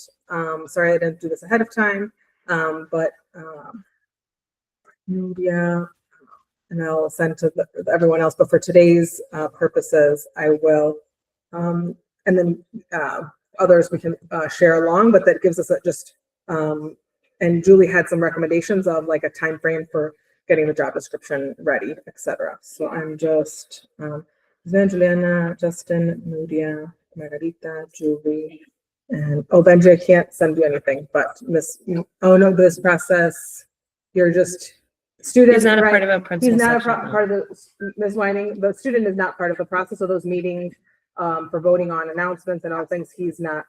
He's not okay. Wait, pardon me, Iris, he's not eligible to help at all. He can be, if the student has a recommendation or something, but they won't go into closed session. They're not part of the voting. The interviews or seeing the interviews?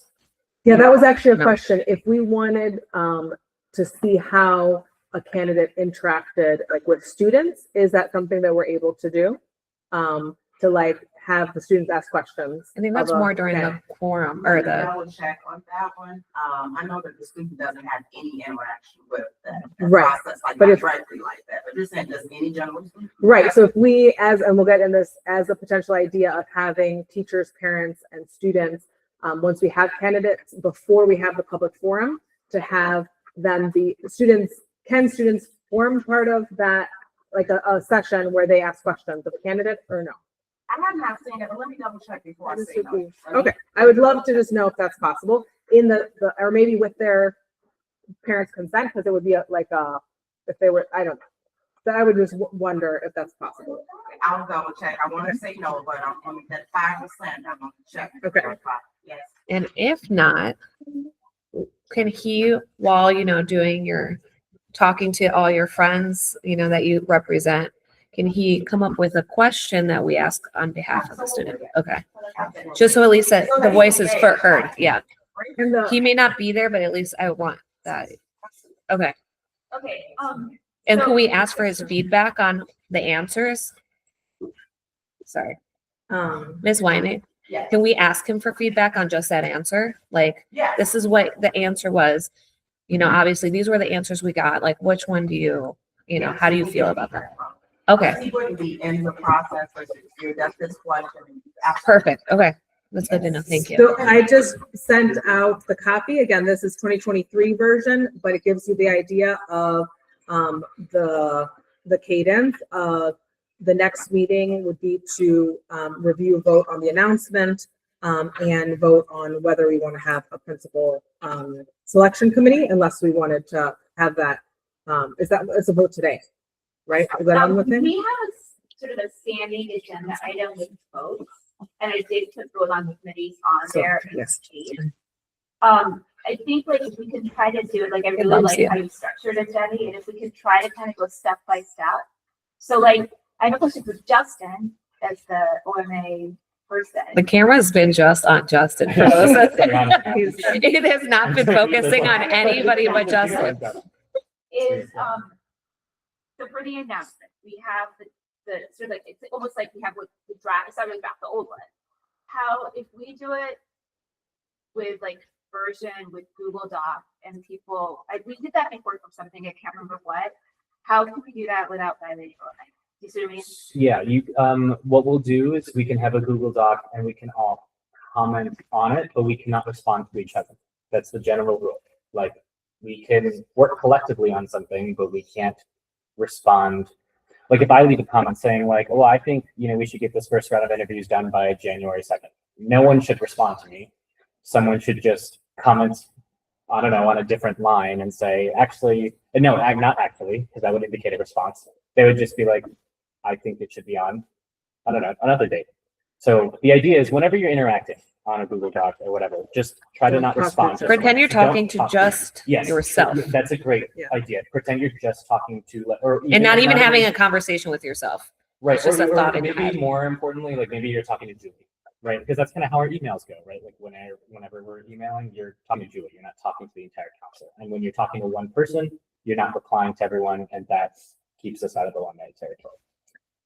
My recommendation though would be calendars is like to do that in person would be best. So my recommendation is if we can get as much, because we also have to vote on the timeline, right? So if we could get as much done of like the potential process, and then folks could have time to digest and review it, and then our special meeting, and if we could get somebody to also take the lead on like updating the announcement potentially, we could also review and talk about that.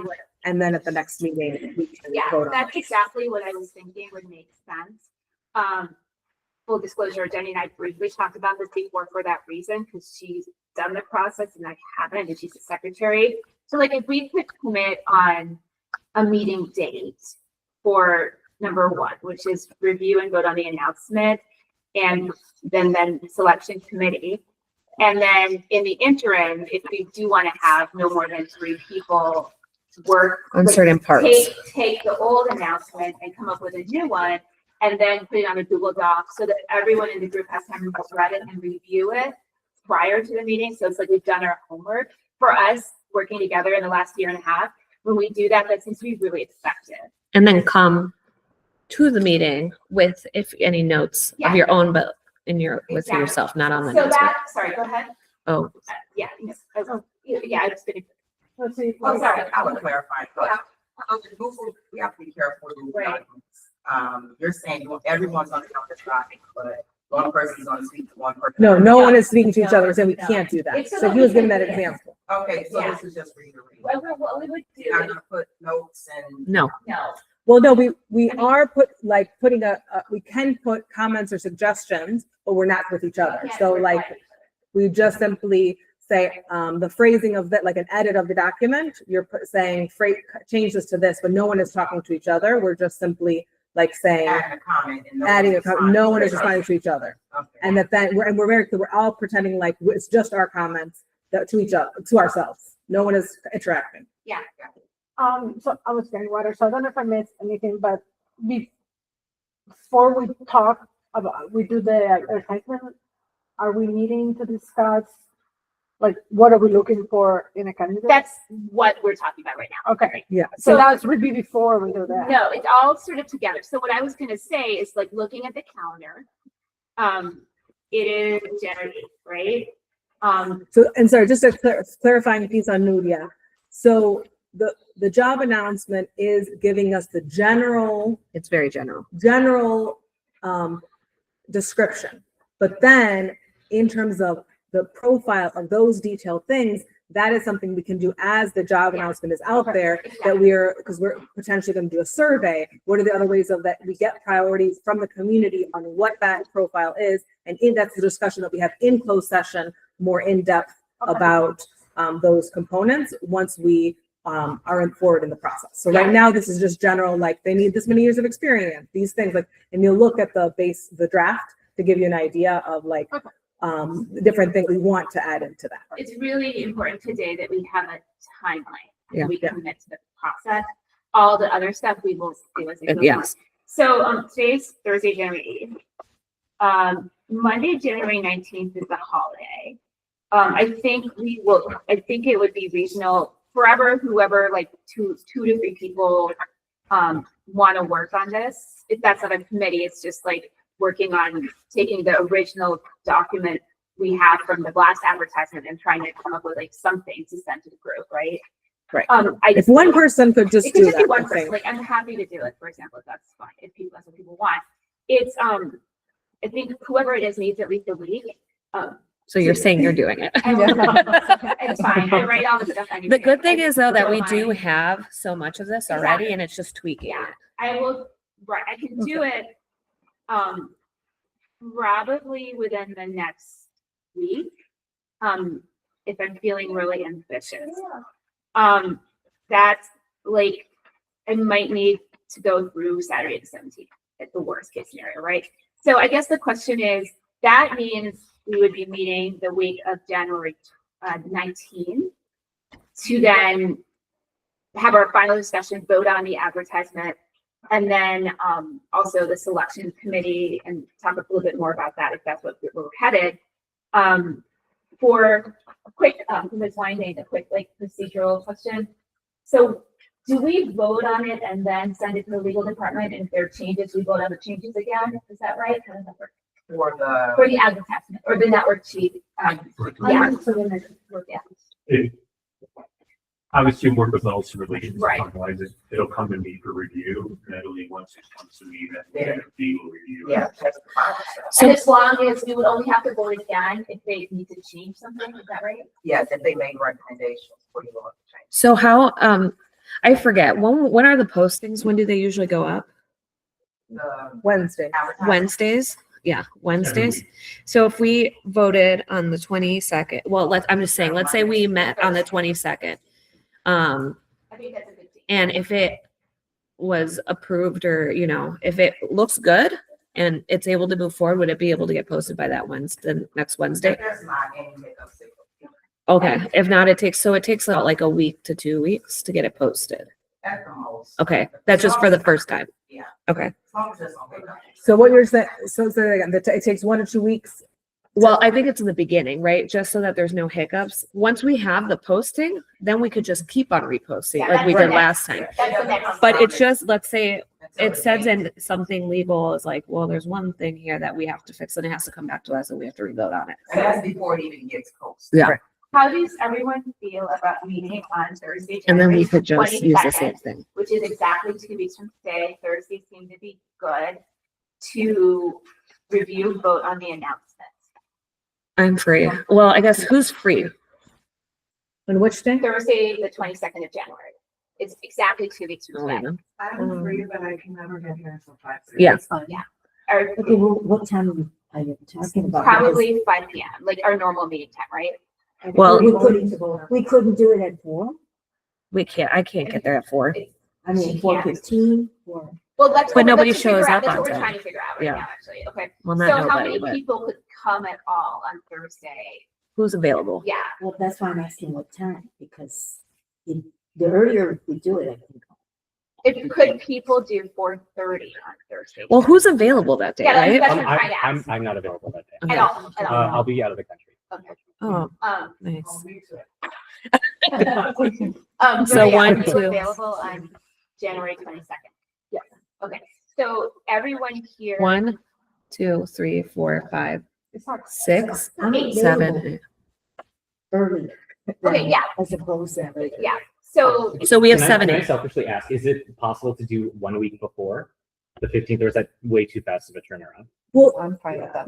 the thing, so what I would say is that especially since, Yeah.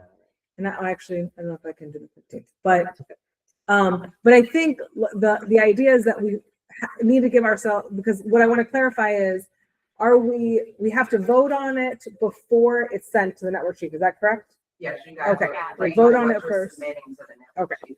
And the Okay. thing is, after I revise it, we then want to give ourselves at least a few days to look at the Google Doc, put in comments that are not talking to each other, right? And so that's the one issue.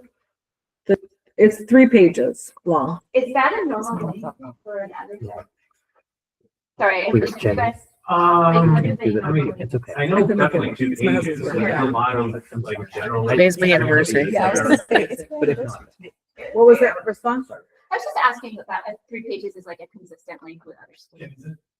It's not overly, an average is about 2.5. So we can make it.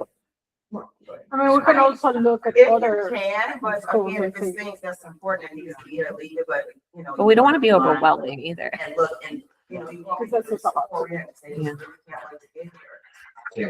Um, We don't want to scare them with this, so you want to be realistic. Read this but also book. don't want to be Yeah. overwhelming, Yeah. like, I look mean, at it. I could make an effort this weekend. Julie, I'm happy to team up with you on it. Thank you. I was Yeah, gonna, I was yeah, totally because gonna it's my ask you. fault that I'm making. No, that It's not your move. fault. I I will, miss that. yeah, happy And to it team would up be with you. lovely to have a friend, and we won't Yeah. violate. one. Wait, but Yeah, that's that right. to do it for the 15th? For So the- Justin and I would work on it together this weekend, right? Justin, Mhm, that's what that's you're- right, that's right. the first available time we will have. And then we will commit to having it, I don't know, like Monday afternoon. Yep. Is And then- doable. So that would be the 12th. And then one of us will send it out, or we'll make Jenny do it. And then we would have to meet on the 5th. And I'm okay with that. How is everyone's availability? on the So 15th? if you're available on the 15th, And again, raise your hand. we'll talk about the time. Yeah. after. I'm available on the 15th. Who's available on the 15th? If we do it at One? 4:30? Yeah, Are you going to be there at 5:30? 5:50, yeah, 5:30ish. What about She's you? with the youth. I can make whatever time. Okay, how about Maria? Are you It sucks, but I can make it. okay? Okay. And then you guys. You? Yeah. Oh, and then 4:30 is better for you. Okay. But I would prefer to take it. Kim and I are doing our anniversary tomorrow. So I think that's fine. Okay, You're so all- in the timeline, I'm putting the special meeting January 15th. At what time do we say? At 5? For my wedding, 4:30, that's okay. Well, we have to, do we have to, For special meetings, it can be on the time that we choose. Yep. Yeah, I So just have to- 4:30 and please punctuality. And can you send out an invite?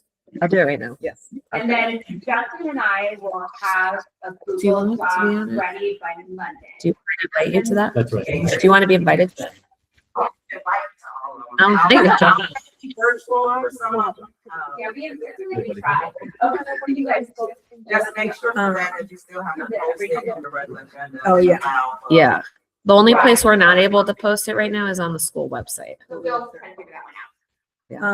Okay, Okay, so I can commit to, so what I'm gonna do is, for this, I will take all of the documents that we have, that with old versions, I'm gonna make copies of them, Thank you for sending that. 2026, in that folder, so that then that can be used as a template to start from, if that makes sense. Yes? I'm Or did sorry, y'all can wanna you start- repeat that one more So I'm time? gonna create, I sent everybody the old The versions timeline, of things, yeah. of the timeline. So now, so everyone has it in an email. I'll send the email out with copies of the 2026 versions of everything, so that then those are the versions we're working off of, and everyone can start from there. And kind of also get an idea too of what that looks like. So Okay. Monday, January 12th, you guys will receive Google Doc with advertisement, okay? And then people can read it and comment to themselves without having to comment. Then Thursday, January 15th, it's gonna be discuss and vote on advertisement, right? And we have to vote on a timeline, so we would vote, once we finalize this, we have to vote on the timeline. Then vote. I didn't do this report. Yeah. You said that, right? Yeah, on timeline. Okay, It's, that's, if you open up, it's in the 2026 timeline, I put in the thing. You just sent it, right? yeah, Yeah, and I that's just sent it. helpful, Jenny, because what you just said, like, you're gonna put in She sent it to us, yeah. and then I think there was the next question was, Jenny and I had a question for the morning about posting the announcement, assuming that then the announcement, and I know we haven't talked about communities yet, but the announcement goes out, all things being going well, and legal department saying, good, it would go out on the Wednesday, January 21st, right? Including on the 5th. Then it would get posted. It gets posted for 2 weeks. But and you think it's week free. Okay, Yeah. you'll have to vote to extend it.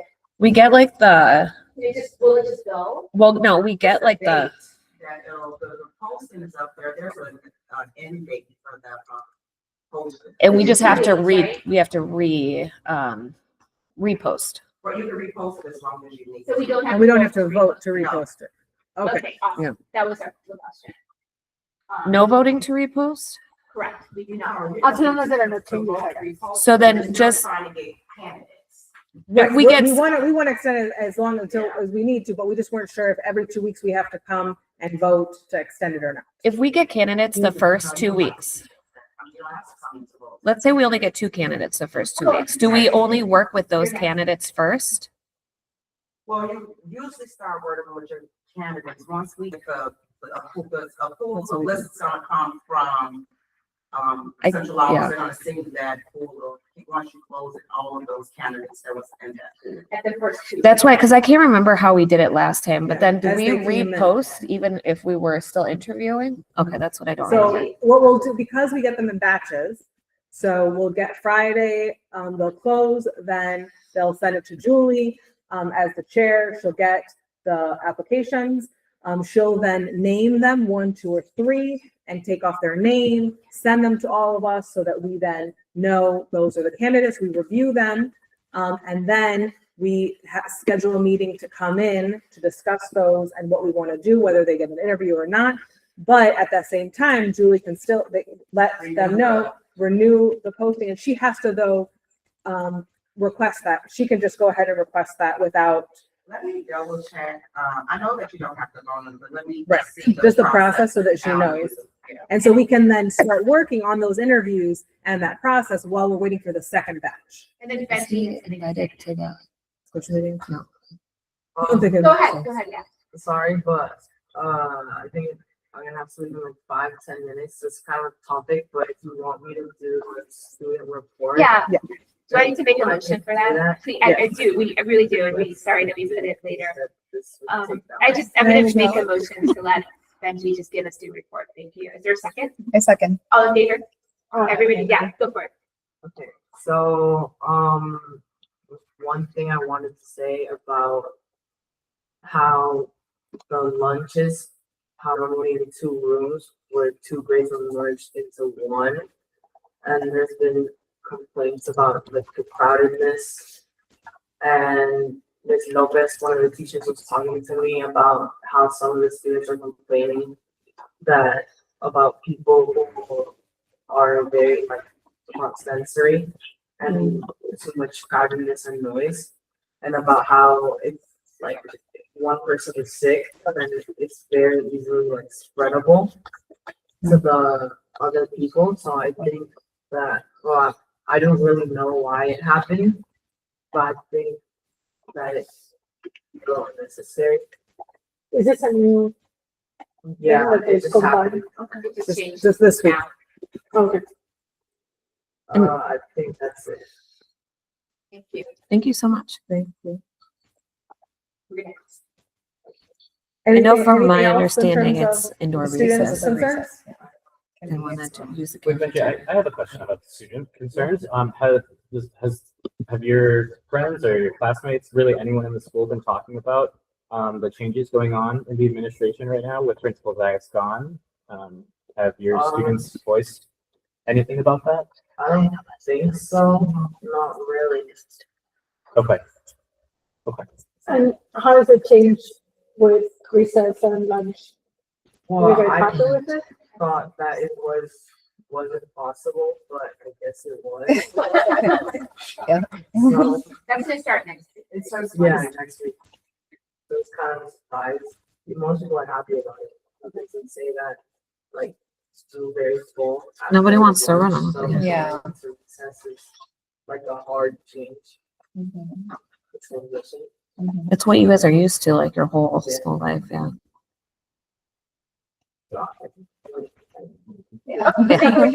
Thank you. So he's gone at 6:55. Thank you for speaking. Think about your question for the new principal. And ask your friends. Start Well, thinking. ask all of them, just ask your friends. Ask everybody. Okay. Bye. Bye.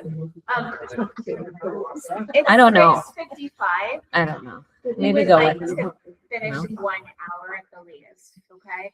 I walked them out So last my night. next question is, are we, like, do we want to talk about anything else about timeline, or are we okay just with the start of our timeline right now?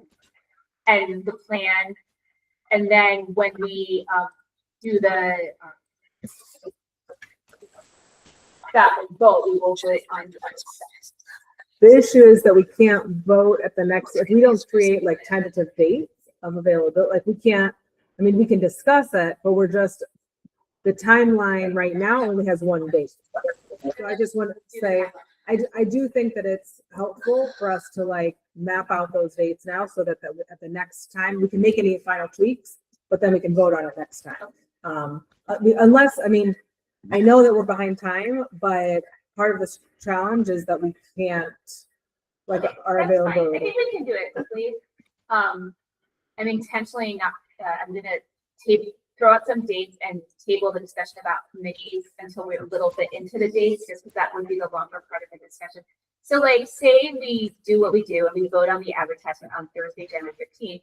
Tentatively, we are hoping that ads posted Wednesday, January 21st, right? Does that make sense? Because it's on a Wednesday, right? And then we start getting applications roll in. So first application review then we would get them on Wednesday, February 4th. Is that right? 2 weeks later, or like the next day, like that's February.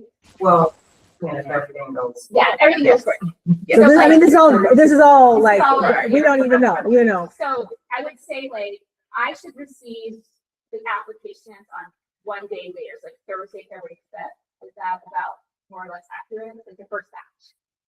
Yes, if you guys see the application the week before, I mean, submit it the week before. We would submit it on the Friday morning, January 6th. So we would hope it would be posted if it all is approved by Wednesday, January 6th. Okay. I just can't go, we wouldn't count those weekdays, I would give it at least a week. Okay, from the 16th to the 23rd, so it wouldn't be posted until the 28th. Probably that Wednesday, but I would count at minimum 5 business days, not a week. Right. Okay, so ad posted Wednesday, January 20th. And then 2 weeks later would be February 11th. And so we would expect like the first batch of applications Thursday, February 12th. Is that correct? 2 weeks later. Yeah. But you get it on Friday. Oh. And so I remember, the Friday's when it closes, right? Or is it closed on Wednesday? No. It al- closed on Wednesday. It always closes on Wednesday. Okay. So that's I would Friday. hope, and would it get it like a business day later? Is that about right? For the time it closes, or is there a little bit of time that we have to be reviewed before that? It takes a few days. I would say, I would do a roll around probably 5 to 6 days, say. Okay, so So say we're- 11th of February is when it closes. That's 2 weeks exactly. Then Monday the 16th is a holiday weekend. A holiday Monday. So are we saying that it would be like Wednesday, February 18th? It would count to 5, as you say, yeah, I mean, I'm not looking at the calendar. So say that again, Julie, just because I'm trying to write these down. So, It would be posted on January 28th. uh-huh. 2 weeks later would be February 11th. But if we're assuming that there's 5 business days of them having to collate it and go through everything before we get it, that would be Wednesday, February 18th, right? Yeah. Mhm. And, So, s- yeah, and then, so that's when we receive it, and then everybody needs time to review them. So you said you receive them, you send them out to everybody, and then we schedule a meeting once right. everybody's So like received it. Wednesday, February 18th, receive first batch of applications, right? That we identify, send them out to all of you guys, ideally relatively quickly. Receive. Then is it like feasible to have a tentative meeting date for the week of February 23rd, for example, the following? If everything goes perfect. So do you want to stay with the Thursday's meetings Well, or any day? Right, real quick, my next question is, or do you guys wanna wait a full month for application? That's the other, right? I think as we go, Do it like every every 2 weeks. Yeah, so then you're right, we would be looking at meeting dates the week of February 23rd. If we were to go that way. And your special meeting would be Tuesday. Exactly. And we would have all pre-reviewed at home, basically. And this here, review. What if we don't have any? What Then do we do with the executive, text? We just yeah. cancel the text. Yeah. So and all we're of not this voting is, on the we're date trying to just today. get that. We just want to have a timeline so when we vote on it next week, like. I know, and that's why I'm asking, what would be the procedure if we don't have anything? Cold call. What would you say, February, what did you say for the Wednesday, special February meeting? 18th. No, but the special meeting would be? Oh, would be the following week, the week of February But we're 21st. having person a day. Yeah, so like our people is Thursday, like that's what you were saying, Heather. Is Thursday the 26th of February, is that a date? The Thursdays seem to be okay. Is That works that for me. something we could do? And again, this is just as a reminder, we're putting these down so we put holds on them, but we Exactly. still have to publicly post it and all of that and confirm And vote. as, Right. yeah. So we All don't of that have, will happen this week, right? So I'm sending an invite for this one too. No. I mean, the thing is, you could, but we have to vote on this timeline at the next, this is just so A that we can placeholder vote in for our us right yeah. now in our head. Okay. Yeah, in our personal calendar. so February, special meeting, February, what was the date you said? 26. Well, can people do Thursday, February 26th? Oh, yes. I'm throwing it out because Thursday's work. Review first batch of candidates, okay? And either 4:30 or 5, like depending on what everyone's needs are. So, okay, we would have a closed session for review of candidates, right? Yes, then you will go in open sessions. But you won't use it. Just numbers. You mean vote to like Which resume resumes are review? you going to be conformed? Okay, Or between what not. No. okay, like candidate. Yeah, just no names, so you will discuss in closed session. Right now, open session. Okay. So that works. And then, In here, we will have our February, we do, February 5th, we have a meeting also. So just keeping that in mind, that in terms of if we need to do anything around the process, I'm gonna just that's put that really in, helpful. that a Thursday, regular special meeting is February 5th. I mean, the regular meeting. Yeah, that's good to know. So we can add it into the agenda as just a standing item. Depending on Yeah. how, if like anything in the timeline shifts by 2 days, that you have February 5th. And from before, just in terms of the agenda, having a standing closed session in those meetings, that's a great just to idea. make sure that if we have to discuss anything around that, I think that'll be Like we important. have standing budget, stuff, right? Yeah, so just the vote, we need quorum to go into close, we need all of that, So but we'll just try make to have sure it we all have of it. regular meeting February. Okay. That, and then that.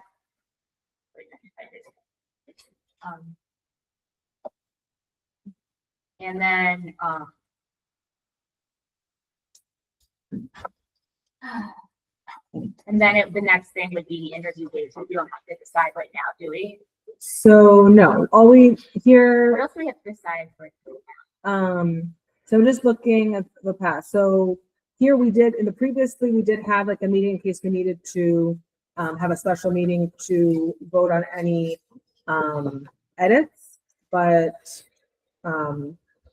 because, right, if there are any edits, we have to have a vote Yeah, on it again. Yeah. So I don't know if we want to tentatively put something on the calendar. you mean for- after January 15th?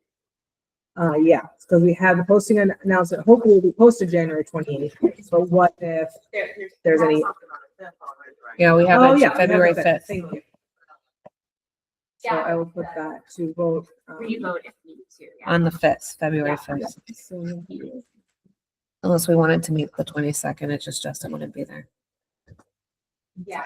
It's just, it's fine. Living his best life in some other country. Regular meeting, I'm just gonna put that as a item with the, Do we want to wait till the 5th? If we just have to do some edits? I mean, I would be cool doing a really quick meeting in advance. I'm just worried about, because then spring break comes up Yeah, I and agree. So if we have to, do you want to throw the 22nd as January 22nd as a quick meeting just for edits. for 30 minutes, maybe on the forums. Yeah. Okay. I mean, does that work for everybody? Yeah. Just for the edits, if we need I it. think it's, you're right, it's possible. I just would hate to get them and then we're, That, if you're gonna do the special meeting for 30 minutes, we're still have to post the agenda and have the public comment, maybe not have. Because I know you guys have 2 public comments. we would only do one, yeah. we only want, Yeah. yeah. It is Well, required in our bylaws. for us to- To do the two. Yeah. Well, maybe shorten the time. I mean, because if you're saying 30 minutes, but you still have to have a meeting, give the public an opportunity to speak. Then after that, you can literally make the motion to go into closed session, you get come out, whatever, and adjourn your meeting. I know the time is an issue. You guys don't have a lot of meetings. I think our bylaws cut it at 15 minutes in the beginning and then 15 minutes at the end. So we would have to be, but what Ms. Whiting is saying is we have to be prepared that if those 50, that we Yeah. have to offer the 15 minutes. So technically in the agenda, we have to offer it to be 45-minute meeting potentially, because you have to have a 30 minutes of that to offer it. But as we know from the last special meeting we did it in 30 minutes because nobody came to do anything. But the point is we have to offer it. I'll send it as an invite just in case for an hour. Do I need to send the invite for this one? I mean, I don't know if you can wait and send, as long as everyone is on their personal calendar. Noting, Yeah, then I will just hold. Wait, yeah. I just think we just put it on. Just so set it on there. I'm gonna put tentative, and so it's on the calendar. And I'm just gonna set it for an hour, but that's max, right? And that was gonna be on Thursday, January 22nd. and is that a 4:30 meeting or? Yes. February 22nd. Because Margarita, I think that date, 4:30, you need early, right? On the 22nd. Justin, yeah. This is, well, are we done talking about specifics yet, or shall we keep going? What else do we need? Special meeting. So the other post was, so the other thing though is, the components of LSC meeting, developing the selection criteria, approve interview questions, develop rating rubrics, determine focus of candidate forum, if we want to do that, determine how members will review candidates, determine process, assign the people who are going to be asking questions. So that all has to happen in a meeting.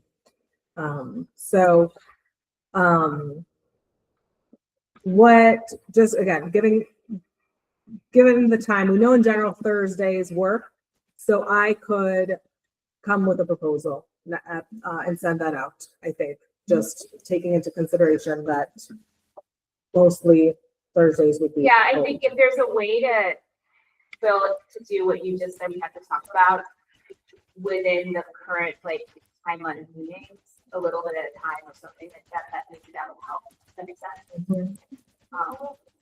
Yeah. You wanna make them coincide with the No, That stuff we could have the February 5th meeting. I mean, yes, but with the calendar meetings that we just came up with, some of what Jenny talked about, that she's volunteering to do some of that, we could kind of discuss it a little bit at a time. What were you going to say, Justin? Yeah, I was going to say, and I think this will help, Jenny. I wanted to take a very, very quick temperature check with everyone on what their idea is for how long this process should take. Like, are we willing to?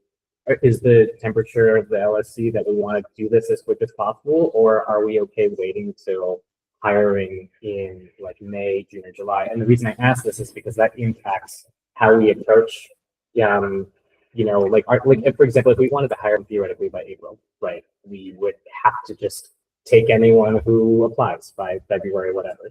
And then we can set our times from there. Alternatively, if we're okay hiring in July, that gives us more wiggle room, but I wanted to get a very brief temperature check on where everyone is, if anyone has anything to offer. Great. I like the Dr. Trumbo saying July, the goal would be to have the conference July. I think that's very reasonable. I don't know how to. Yeah, Jen or Jess. I agree. We have a lot of J's here. I agree. I also I feel like last time we felt very pressured to pick. But now we do have time before July hits. I want us to be very careful in our, choosing. If somebody doesn't feel right, I don't want us to feel pressured to get somebody just to fill the position, because our community, we cannot keep on doing this. We need somebody to. I think July 1st is reasonable. Yeah. Yeah, Jen? The thing is, though, is that there's so much of this is out of our control. Right, The right. first time, I think the first time we only had 3 candidates, right? And so it's then you're so I think we can set. So my thing is take as long as it should take. But if we are excited about that, we move forward with that. The first, I think that last time we don't. I mean, these candidates, we don't want to give them a second interview, or even a first interview. That could happen, and then we have to just wait. So I think. I hope I sent it to the right one. So one thing that actually might matter. I'll check for the other one. When it comes to The first one, re-advertising, the last one. you're gonna get the most amount of I wasn't candidates sure if after your your corporate first post. You never see more candidates with each subsequent post. You see less. So really, quickest is telling you, you want that initial post to be out, to be powerful. You want to do some messaging behind the scenes. So when that hits, people are excited. Because candidates keep track of how many times the school posts. And that becomes a little bit of a red flag. Okay, that is helpful. That's good to know. So do we need more time? More time to Because have a we were good job trying in to get it. this out ASAP. Yeah. Do you think we need more time, especially if we might have to go to some outage? I think that's fine. Okay. I think. I have a question about something you mentioned earlier. I know you said that when we're putting out this advertisement, we could use social media. Did you mean like we could use our individual social media? And the only reason I ask is because I have a pretty big following on TikTok. So would I be able to make a video of this on TikTok? There's something that says that you can? can. Okay. You can say, American School is looking for a principal. Yeah. Here is a CPS advertisement. This is a great school. Okay. And I put on my And put it LinkedIn out last there, time. I LinkedIn, I said it on my friends. I put my own personal thing. Please, this is my school. Come here. Nobody responded, but anyway. I approached someone who I know is a great. So it's on all of us to candidate. promote it and to get that out for sure. And, you may want to do a little bit of research, like what are some other really strong dual language schools, and think about KPs or other folks that you do a little bit of outreach to that would then pique their interest when it comes to, because it's one thing to see a posting, it's another thing for someone to call or to contact me and say, you know what? Yeah. We think you might be a good person to apply for our school. And so Even the other question I had is and when I guess this is to your approval of, but if we wanted to write up have the job description, there's information about the school, but we can be personal about pouring our hearts out of we're traumatized and we need someone to come and open their heart to us. We're looking for a healer. We're looking for a healer. And so it can be, there can be heart to it and person. It doesn't have to be this dry thing of this is our mission of what it is currently. Okay, that is helpful for us to, okay. And so then in this timeline, I think we can need to talk be a about, little more generous with it. yeah. Because we all need to give ourselves time to do whatever outreach we're all going to do, even if it's a TikTok dance. So we can't do it. It would be helpful to Maybe to read some articles and things like that, because there's an idea of what an effective flexible looks like. What are the things to do? What are the look for's? I think that helps us put into creating that. Are these articles you're going to send us? I didn't think. You have so much experience you can share. At the end of the day, candidates who have the qualifications, they have a perception of insurance. Yeah. Good, bad. It is what it is, right? Yeah. So the grassroots are public side. To me, that's the most important point to get. You gotta get knowledge. You just can't be the vote, especially if you want politicians. And we should be doing the outreach. Are we allowed to do the outreach before it's posted? Is that allowed, or if there's a rule? So I'm gonna say that you can't do the outreach, because what you do want is once it is posted, you want them to take, because again, when it first gets posted, it's gonna be the most traffic, like most viewers looking at it. But it's fine to be like, we are. There's a position that will likely post with the opportunity next. So what right? Yeah. And going on with that perception, it's like, perception is what it is. Good, fresh start. The next 50 years, that's the next. Yeah. Well, like, I'm not looking at it as an opportunity. Yeah. But like when you're partners with them, Yeah. that's the part that I think you need to see. Try that. They would Like have that. So the one clarifying piece I had though about that is that we could so February 5th is the next regular meeting, but we could still have a special meeting in a couple weeks to continue to define the other components of it while we're working to finalize the post and things. So I'm saying, I think that we should keep that special meeting, even if it's not going to be ready. It sounds like we need a little more time, not just like for the advertisement, but to get our act together about outreach, like the various people that have connections, right? So, I know, whoever paused us, maybe Justin did a temperature check. This was really helpful. So then I guess, like, Justin, I mean, do you still want to try to have? No, I was just gonna say, I think we should move it to the 29th. Can I just change it in the? Yeah, change it. So go ahead. What's going to be on the plan? A session to discuss the posting. Okay. After having. So not on the 15th. Not on the 15th. I'm changing we'll that move it 15th to the 29th. If people are available. Yeah. Why do we need the extra time to the 15th? Right? I mean, I think the sooner we get it from the two of you, the more time we have then to extend to make sure that all of it. Well, I All think of that's our- fair. Yeah, Yeah, but that's I mean, not we what can he's meet. saying. Yeah, just that's saying our the meeting. We'll Meeting. still get it out as soon can as still we do can it still work on quickly. it. Oh, you said. Yeah. We can still work on it. It's just that. Like Exactly. making a decision on our posting should not happen on the 15th. Should happen Right. on the So we're not we can get it out. rushing. But the sharing of it. Yeah, For I agree. sure. Yeah, that's fair. And then also, as we start to think about our networks, the kind of network, we're not sure yet. Yeah, To the that's a good 29th. idea. Yeah, so I don't know, Justin, maybe you and I will get, I wanted to help with a little more Yeah. time than the 12. Yes, give us a little more. time. Right. Just a little bit. But not crazy. Like, do you want another week, or do you want like another 3 days? I mean, I'm flexible. What if I don't know what Another you're week going? would be better. So like the 19th, that holiday Monday. How about the 6th? Okay, that's Friday. We'll Yeah. send out. So Google Doc. I think as you work on that posting, I think you should take into account.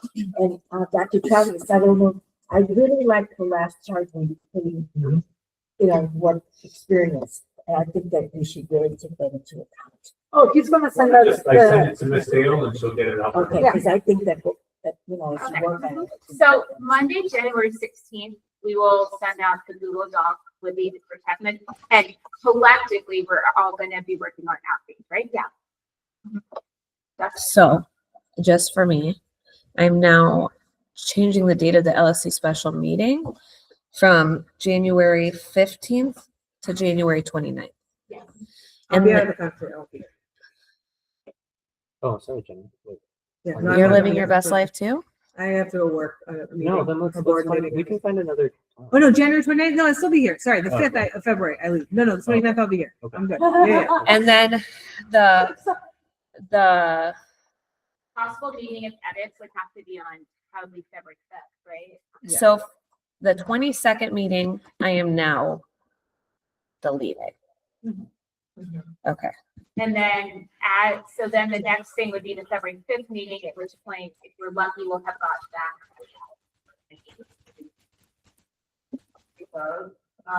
And then after that, then we would expect it to be posted. Like sometime February 11th, maybe. Give or take. Maybe a week, and at least be a week. February. And it's just like a fall. 1, 2, 3, 4, 5. It'll be February 18th when it be posted, right? Is that what you said? No, I think 11th, because if we vote on the 29th, it's submitted on the 30th. Oh, provided there are right. No edits. Yeah. Yeah, and then they said 5 business. So it would probably not be the 4th, but it would be the 11th. That means then that we would get the first batch application the 25th. So we're not that far. It's really just an extra week or so. Yeah. Right. So we would tentatively receive it February 11th, you said, right? The ad would be posted February 11th and tentative receival on February 25th. So then Thursday, February 26th, we wouldn't be, because we need more time, right? And We wouldn't get those to us. yeah. So like, it would have to be, the students would be like March 5th, which I believe is a regular meeting anyway, right? So that's actually not a bad thing. Yeah. So March 5th would be our regular meeting and we would have a closed session, right? To review the candidates. Yeah, so it kind of works out in a way, to review the candidates and vote. And at the February 5th meeting, we can also talk about some of the things that Jenny, I know you won't be here, Jenny, but talk about some of the things that you were talking about like some of the selection criteria stuff, right? Yeah, I can put that, yes, on the February 5th area. And it's important, again, as I said, to do the homework, because there is already the interview questions from before, the rating rubric is there. And so if we want to modify anything, and then I would say it'd be helpful to think through the process for the second round interview, because I think there's first round interview of just like the questions, but then as Dr. Travel said, like what are those, either doing a presentation or someone else had talked about like written responses, like that there are other, like that process that what we want to do. And that can all be discussed at February 5th. And Yeah. that's what we're gonna have, from now on, every regular meeting, in addition to the special meetings, we're gonna have a closed session to discuss this. Yeah. I would suggest that February 5th, we start working on the questions and we have to. Yeah, that's like what we worked, yeah. So we agree on that. We all, I just want think we to all figure out agree. that and, so February 5th, what do you want in a candidate Right. and the question. Yeah, because this is gonna be taking up a large part of our meetings, all spring, winter, spring. So then do we need, so then we said Wednesday, February 25th, receive first batch of applications. We'll discuss them in closed session on Thursday, March 5th. Do we need to set dates beyond that right now? Or are we okay just with like this? Yeah, because I think it's too much. And then, so I think the last time before we move on to like the rest of the meeting, which shouldn't hopefully be too long, is do we need to talk about committee, role of committee, or do we want to just table that till the next? I think we should take it. I think that's right, because I think, again, the goal today wasn't to talk about nitty gritty details, it was to talk about that timeline, right? So. But in order for us, because looking at the timeline, I mean, just Ms. Whiting to confirm, the timeline needs to go all the way up to when we are thinking when the candidate form, like the process of like how long, right? It has to go all the way up to that point. Plan it out. The whole thing. So So all, yeah. Yes, we'll have to agree to that. The whole, right. And so that's the problem. Like, if you look, the timeline is 2 pages long of like the previous time. So that's fine. I think we can, for time's sake tonight, I can work this weekend to try to give recommendations based on the general thing, and I'll email it. I think that's, if that's okay, that would be really helpful. Because And then we can have it, you can send it to us over email, and then we'll also have it available to review, and then we'll finalize next time. Okay, that's cool. and we'll finalize at the 29th meeting. Exactly. Okay. Because that's a special meeting that's already. Vote on the announcement. No, we're not gonna vote on the announcement then. That'll be on the, No, or on we'll the vote on the 29th. advertisement then too. On the 29th, okay. Yeah, and a timeline and whatever other little, like some of these things that we have to get into more detail about that. Good job, everybody. I think we finished. I have questions about Dr. Campbell's pretty stuff that. Okay. So related to this. Doing no other invites. Something else, but. Just I'd that like to one. get his question. I mean, I'd like to get a question in context. Okay, yeah, Mr. Gutierrez. Sure. One of the problems that we had, with our class principal, was that we weren't on the same page as to the administration of the J language program.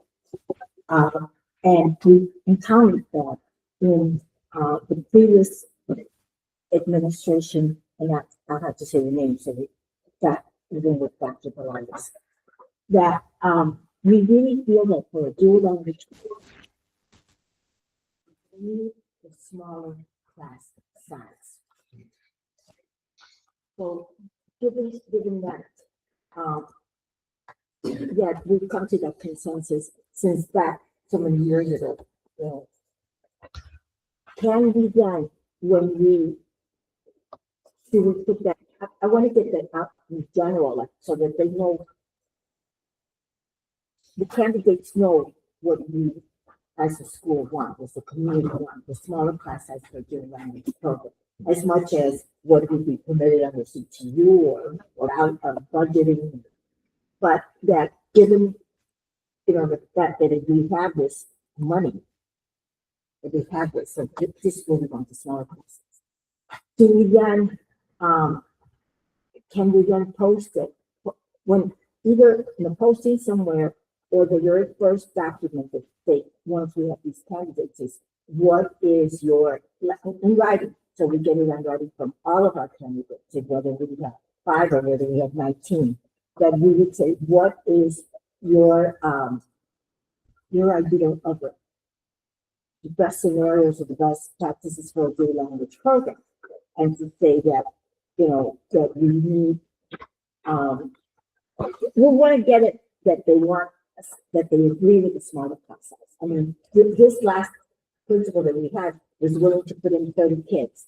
And he said, well, it's about a CTU, we can get these kids in here and we'll give you a teacher aid. Yeah. So that was very difficult to work with. I think, definitely Dr. Carlos can chime in because there are some small class size philosophy as a school. Any and all principal candidates and sitting principals, of course, they support smaller class sizes. Not the one we have. Well, we came in with surprising us. They should. They should. They should. Right. Right. All the people that I've interacted with, they support that. So it's important obviously that during the process that you're interviewing, you express that is desired philosophy that you want to continue with as much as CPS budget allows, if you will. Of course, if you have extra funding at the local level, then obviously there would be an extra way of publicizing and supporting that philosophy that you have in the school. So, I simply would say, if you're looking for a scenario question is, how would you make it? Okay, So we Like have what's- to make it so a it's more- question. Right, so it's not so much do you believe in small class size. Right. But how would you? But how would you, smaller class sizes are important to us. What recommendations would you make to help us continue this? Because the budget's a big thing too. So like maybe even a question where it's, a scenario, like how would you try to make, like, yeah. How would you prioritize or organize the budget to ensure that we're able to maintain?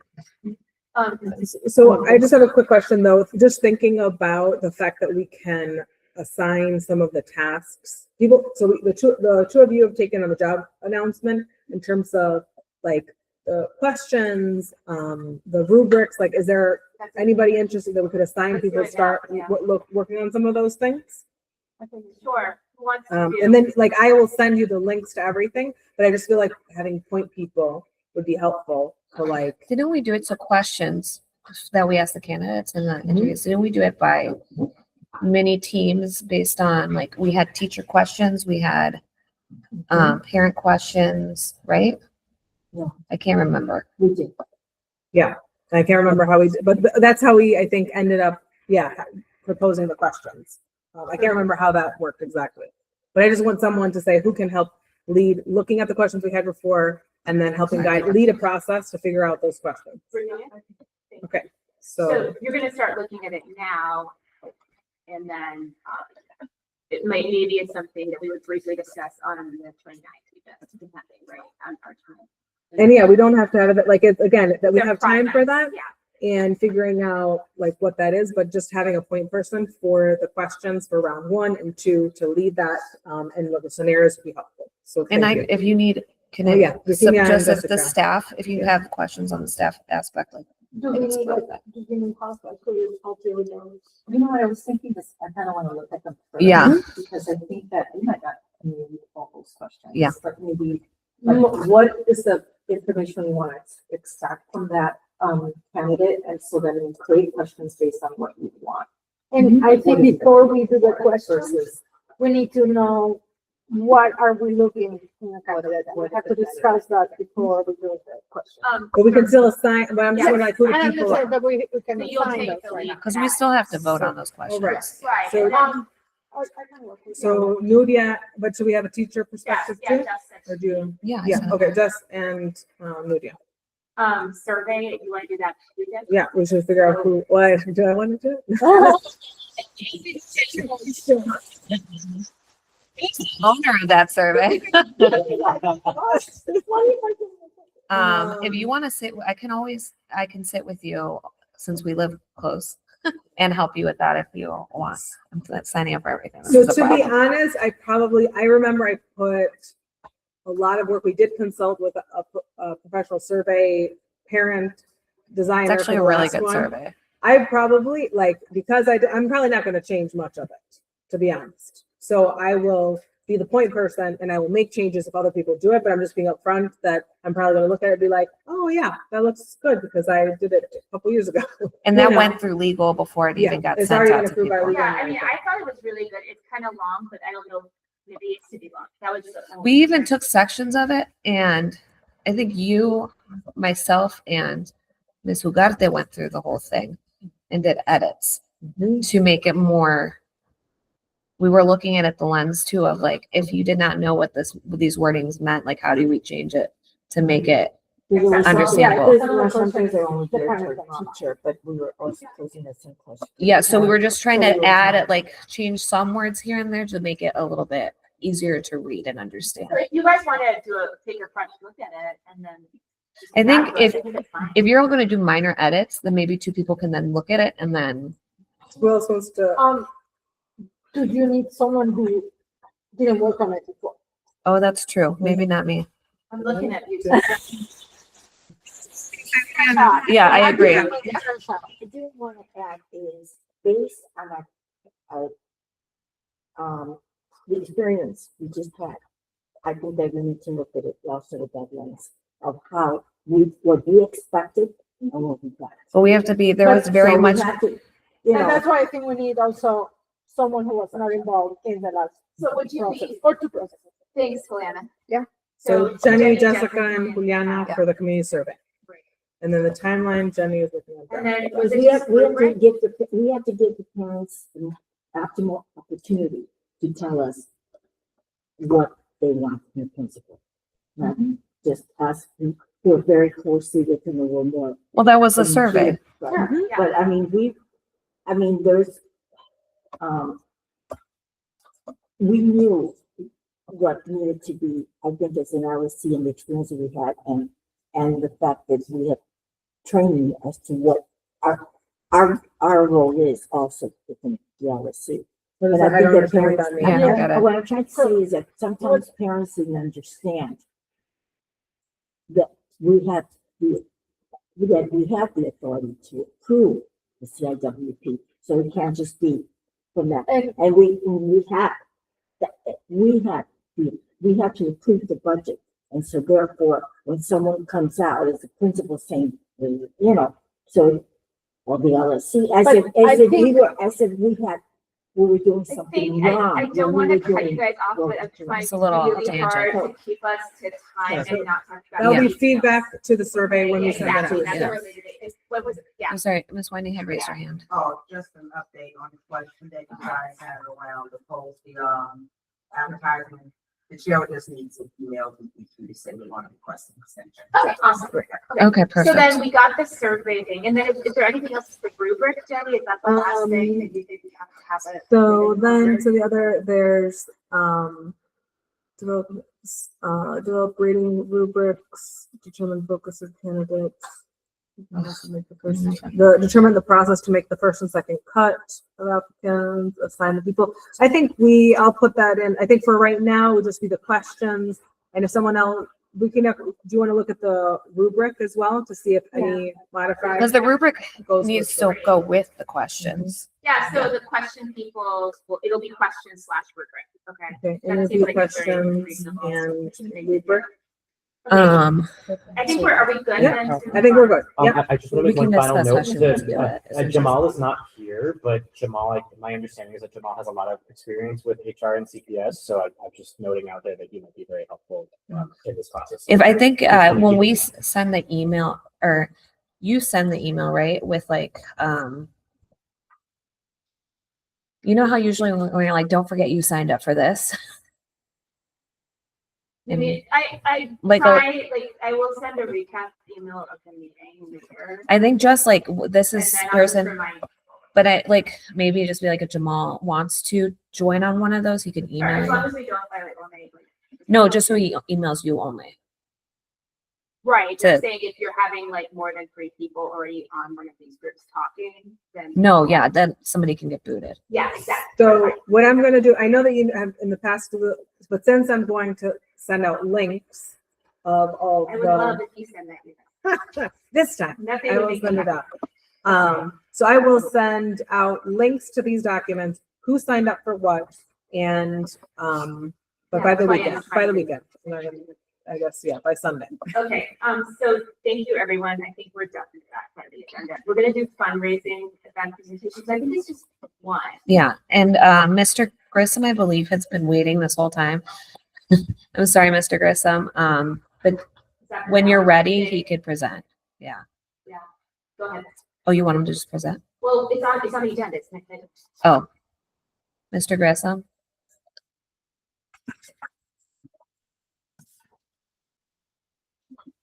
If not, I can just read it. I don't think it's any big deal. It says the purpose of the following fundraisers is to raise funds to offset the cost of eighth grade dinner dance, students will sell donations to Valentine's Day, the Discovery 4 through 11, flower deliveries on Valentine's Day, group sponsors in Kenya, sponsor group at eighth grade. That's kind of it. $3 flour, 3 flowers for 6. Anticipated revenue $2,000. $800 for the cost of the flower. So it says profit 2,000, that make you 2,000. Anyone have any questions? Well, it's pretty, Just to ask, what is the cost of the like individually, in Mr. Business, or last year? I mean, but that's not part of this, right? So, No, just Don't a know. general Yeah. question. Is it okay if I edit it so that the revenue would be 2,000 and the cost would be 800, so the profit should be 1,200, right? I think that's okay. I'm sorry. it should be 200. Right? 1,200 is a typo. If 2,000 minus 800. 2,000 minus 800 is 200. Yeah, that's just maybe. 2,000 and 800. It's 1,200 instead of. Oh, got it. I'm Yeah, sorry. I'm It's saying- late. I can't help myself. I only That's teach not first about grade, guys. I think that's. Okay, if we're, and we can ask later, Marguerite. Yeah, that's what I'm saying. So we have it so that we vote on the fundraising right after. I think so we that's, don't yeah. forget. So would someone like to make a, So now we're, motion to vote on the. wait, carnation oh, yeah. I'd like to motion, that we, accept the, proposal for the, fundraising for the Benedict. Okay, great. Second. Second. Okay, all in favor of passing the great. Justin, second. Yeah. Great, that's everybody, right? Yeah. Okay, great. That passes. Second. Okay, so that takes us to the report. So student rep report we already did. That I don't think we have. Dual language action plan. I don't know if you have anything. We will be meeting with the dual language coordinator and, as well as Ms. Rivera and Ms. Wilkie. When? I'm sorry, February. Oh, yeah. Awesome. And then you'll update us. Yes, hopefully before the February meeting, we will have, prepared and we keep it as we don't think it's. Awesome. And then, I think, Virginia, will you introduce Bella? What is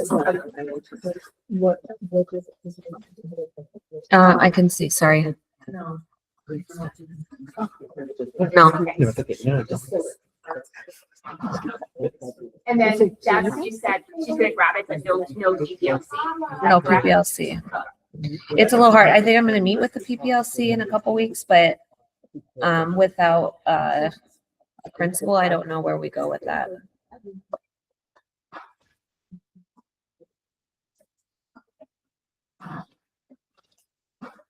I would just, Thank you. so some highlights, I wanted to thank, local families for the donations and delicious dishes, that provided for teachers, in December. And to all the volunteers, the volunteer dance was a blast, and, again, I want to thank volunteers for their time and commitment to this event. The Carito was a little bit different this, year than previous years. The event was held, outside of the school at Thursdays, and we want to thank media for taking the lead and keeping this tradition going. Thank you to all the vendors that participated and everyone that helped out on that day. Escolita after school program has ended, and our two teachers that teach the dance classes performed at the December back event. It was a great opportunity to highlight the program. It's amazing teachers and welcome parents to the school as well. And we want to thank the back committee for including us in the program. Better communication, just, continue to follow us on Facebook, and this will be added to the school's newsletter for any up-to-date information about our events. We're in the process of planning out the second semester of Escalita. So, Gala will be held March 7th to celebrate the school's 50th anniversary. More info for them. And that is it.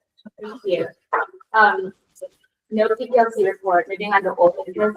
Virginia, do you want to just table the custody grant reallocation to next meeting? Because it's just a lot and it's already 7:43. I think that's fine, right? Yeah, I mean, if you want, it's just super quick that we're working on that. We've reached out to the text. And that, there is a process for making any of those changes as well as applying for the new grant. Okay. Awesome. So A and B is the same thing. You guys Exactly. That then takes us to LSC meeting start time, making it earlier for the regular meetings. I know for the special meetings, we had moved this to 4:30. Do you guys want to talk about that today, or since we have like all these other potential meetings, you want to leave 5 o'clock for now for the regular meetings? We said 4:30 for the special meetings. Because if we do, we have to vote on it and we have to change every single thing. I don't really care one way or I don't care either. So it's not, I mean, I could do 4:30, but 5 o'clock, even with dismissal, I mean, with the littles, I don't like to just rush in and get them. And then I need a moment to use the bathroom, settle myself. I got to start this stuff. I want to try to eat some. So for me, I think I kind of didn't like the 5, but then it really just for me was easier. like- Miss Rayfeld can't get here until, I know Jamal has. Yeah. I feel like we have a compromise because half the meetings, we're gonna have double the meetings. Will be at 4:30. Half of it will be 5. And maybe. Can we do like a straw poll? Well, Everyone's I was the on one, Friday. but that thing, I was the one that requested to have it on the agenda because of the challenges of setting 5 o'clock, but then we didn't get started until 5:15 because of folks not being on time or having like technical difficulties. But I feel like if we're able to, the time goes fast between dismissal and this. And Like I try to get up here by 4:45. So I Everybody think- did a really excellent job today. I was the worst offender with Justin. And last meeting, we all were on time. Yeah. So I think Yeah. we're okay, and we're trying to make like exceptions or Things accommodations for happen. the 4:30 ones like the special meetings, right? Okay. So does that, so, I mean, does anyone else who strongly feels about moving it to 4:30? I mean, I really wanted to move it before, but I changed my mind. So I don't know if anybody. I think that,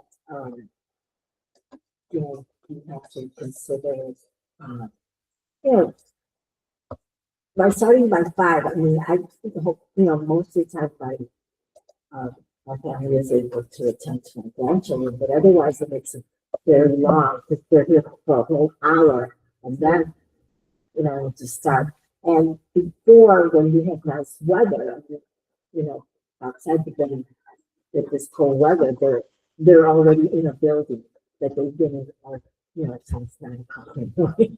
So that's why I thought that. Yeah, no, I consider. I completely Yeah, but agree. they're, you know, like starting, you know, at 4:30, you know, as opposed to starting at 5.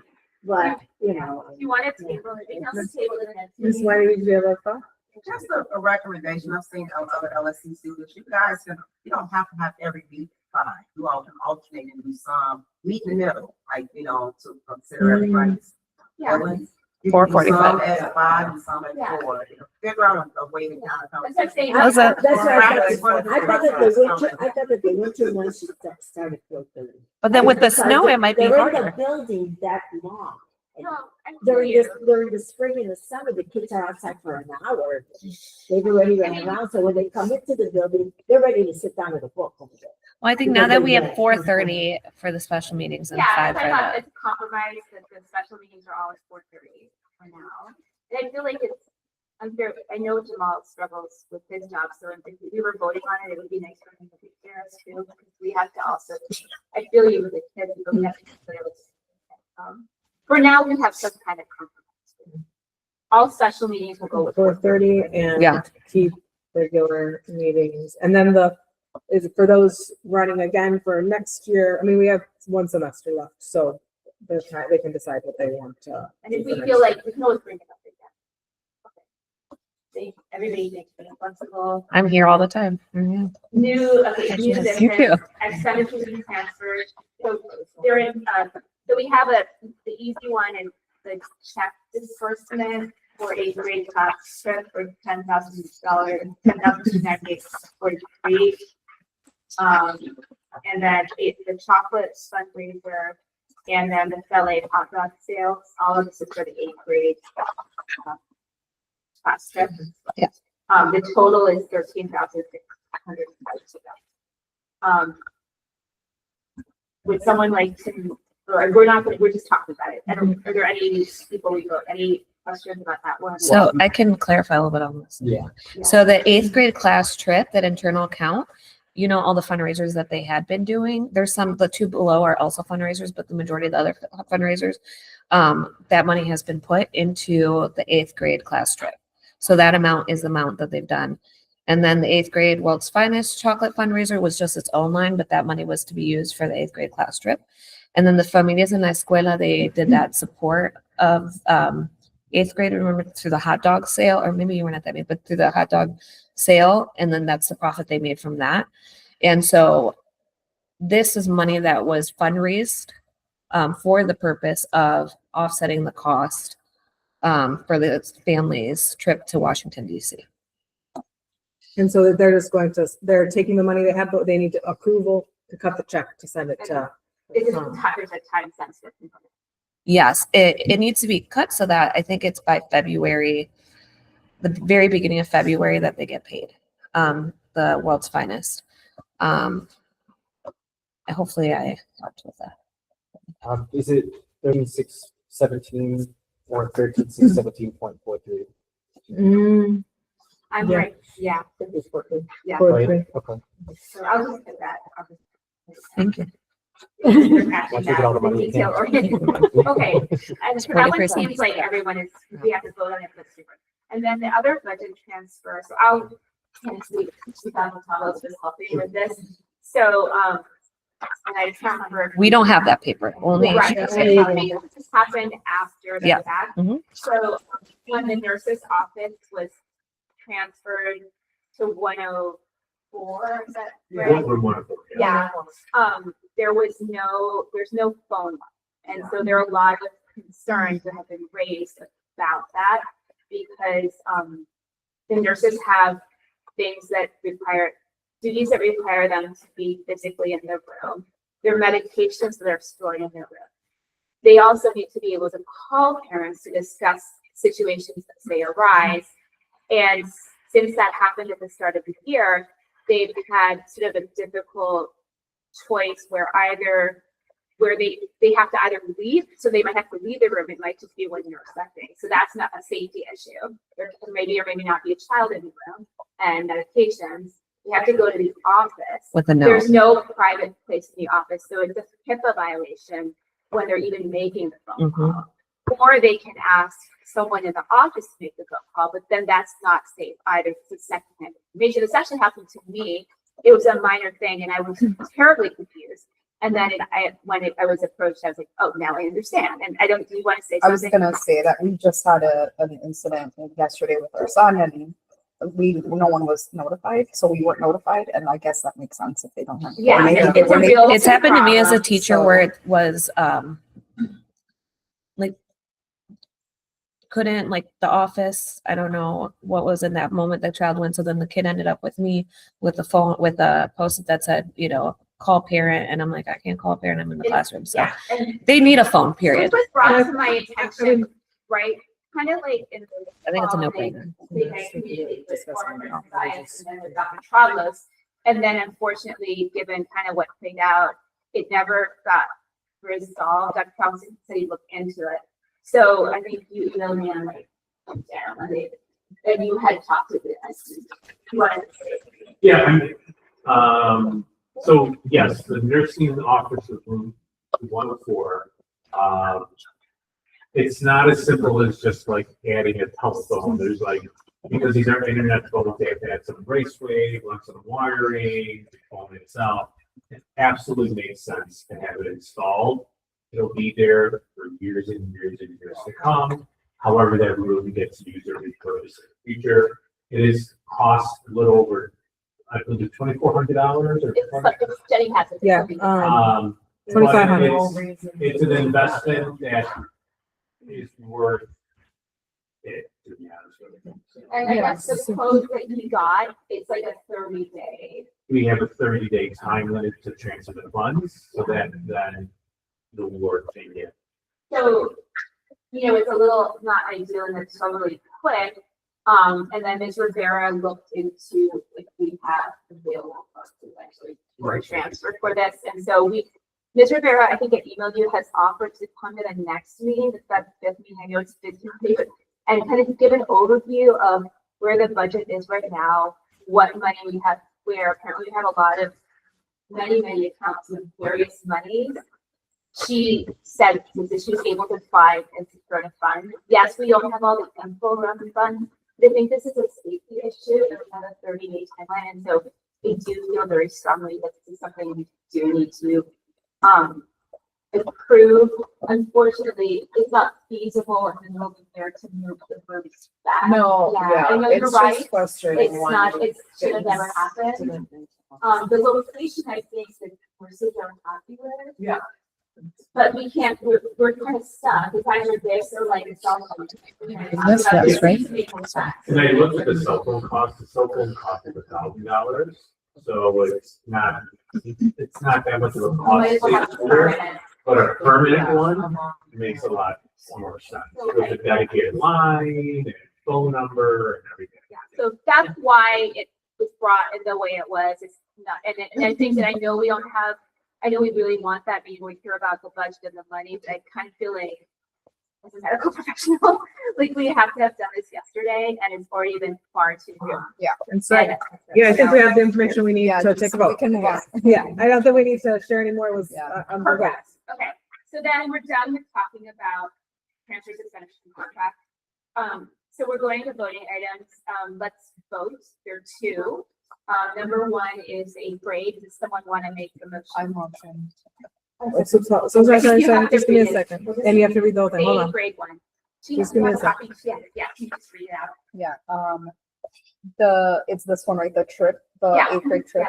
So I make motion to approve the, check disbursement of, eighth grade class trip number 25232 in the amount of $10,298.43. Do the other ones as well, right? Or, I don't know. Can you do only the total number? Just, I don't know what the Oh. total on the bottom. Yeah. okay, I don't need to do the numbers. I don't then? actually know. I'll just do the numbers. Yeah, okay, sure. Eighth grade World's Finest Chocolate Fundraiser number 25130 in the amount of $2,348. And Familia en la Escuela number 28130 hot dog sale profits in the amount of $971 for a total of $13,617. 43 cents. And 43 cents. Is there a second? I second. Oh, Jimenez got it. Okay, all in favor? Raise your hand. Aye. Okay, great. That passed unanimously. I think that's in the vote. Oh, yeah. Let me Were put, you done? hold on. And then, no, all in favor, Justin, see that present. Okay, I can do the next one because I'm the only one that has paper, okay? So I'm gonna motion to transfer funds from 115-53405-119015-000575 in the amount of $2,766.11 to purchase phone line from this office, to tell 600 active phone and cable active wiring installations for River 4. Budget line transfer 2 is 12510-115-5 440501-254-501-0000000-2026. Grant for the hearing. Second? Sure. Oh, gross. Wait, Ludia. Sure, there you go. All in favor for that one, please say aye. Aye. And that was unanimous, and again, Justin not here, but we have four for it. Okay, fabulous. So that then, and we have no votes on committee today, and we're not voting on the meeting start. So that takes us to public participation per person. I'm going to read the statement while Jess opens the chat. We have nobody for any person. We will now proceed with the public participation portion of the meeting. Profane language, unsolicited comments, and disruptive behavior are prohibited. Individuals who are disruptive may be given a warning and may also be removed from the meeting if necessary. The online chat will be open during public participation, only for participants to put their names to request to speak. Otherwise, all attendees must refrain from writing anything else in the chat. Chat is open. 3 minutes, right? Yes. Okay. I'll do the timer then. Margot Taylor. Hi, everybody. I am Margot Taylor. I have a kindergartner in Miss Ariano's class. I also used to work at school, miss all you guys, but I'm here solely in my role as a parent. I noticed that on the agenda, you guys talked and I've listened extensively about the principal selection process. And I've been involved in principal selection committees at the school where I am now and where I was before Inter-American. One thing that I just wanted to share and mention to the LSC that I personally thought was really, really valuable when we were finding our principal was they did a speed dating style interview process where there were actually small committees of parents, community members, LSC members. So like there was an LSC member as well as people that were not on the LSC. And then all the candidates would do almost like speed dating where they would do these very short interviews and go through. Just thinking about your idea about the survey, I thought that might be a way to implement that and feel like the community was able to participate and give their feedback on the candidates. So I just thought I would share that. Thank you so much. Can I ask a question? Yeah. Margot, was that done with the finalists or was that done with all the candidates? Very good question. So there was a lot of weeding that happened before we even got to that stage. So I'll be honest. So, I mean, anybody can look me up. So I'm at Chappelle Elementary and Network 2. And we have great administration. I had great administration before, and it's been a very smooth process. Our current principal's been there now for like 4 years. We just renewed his contract, 4 or 5 years, whatever it is.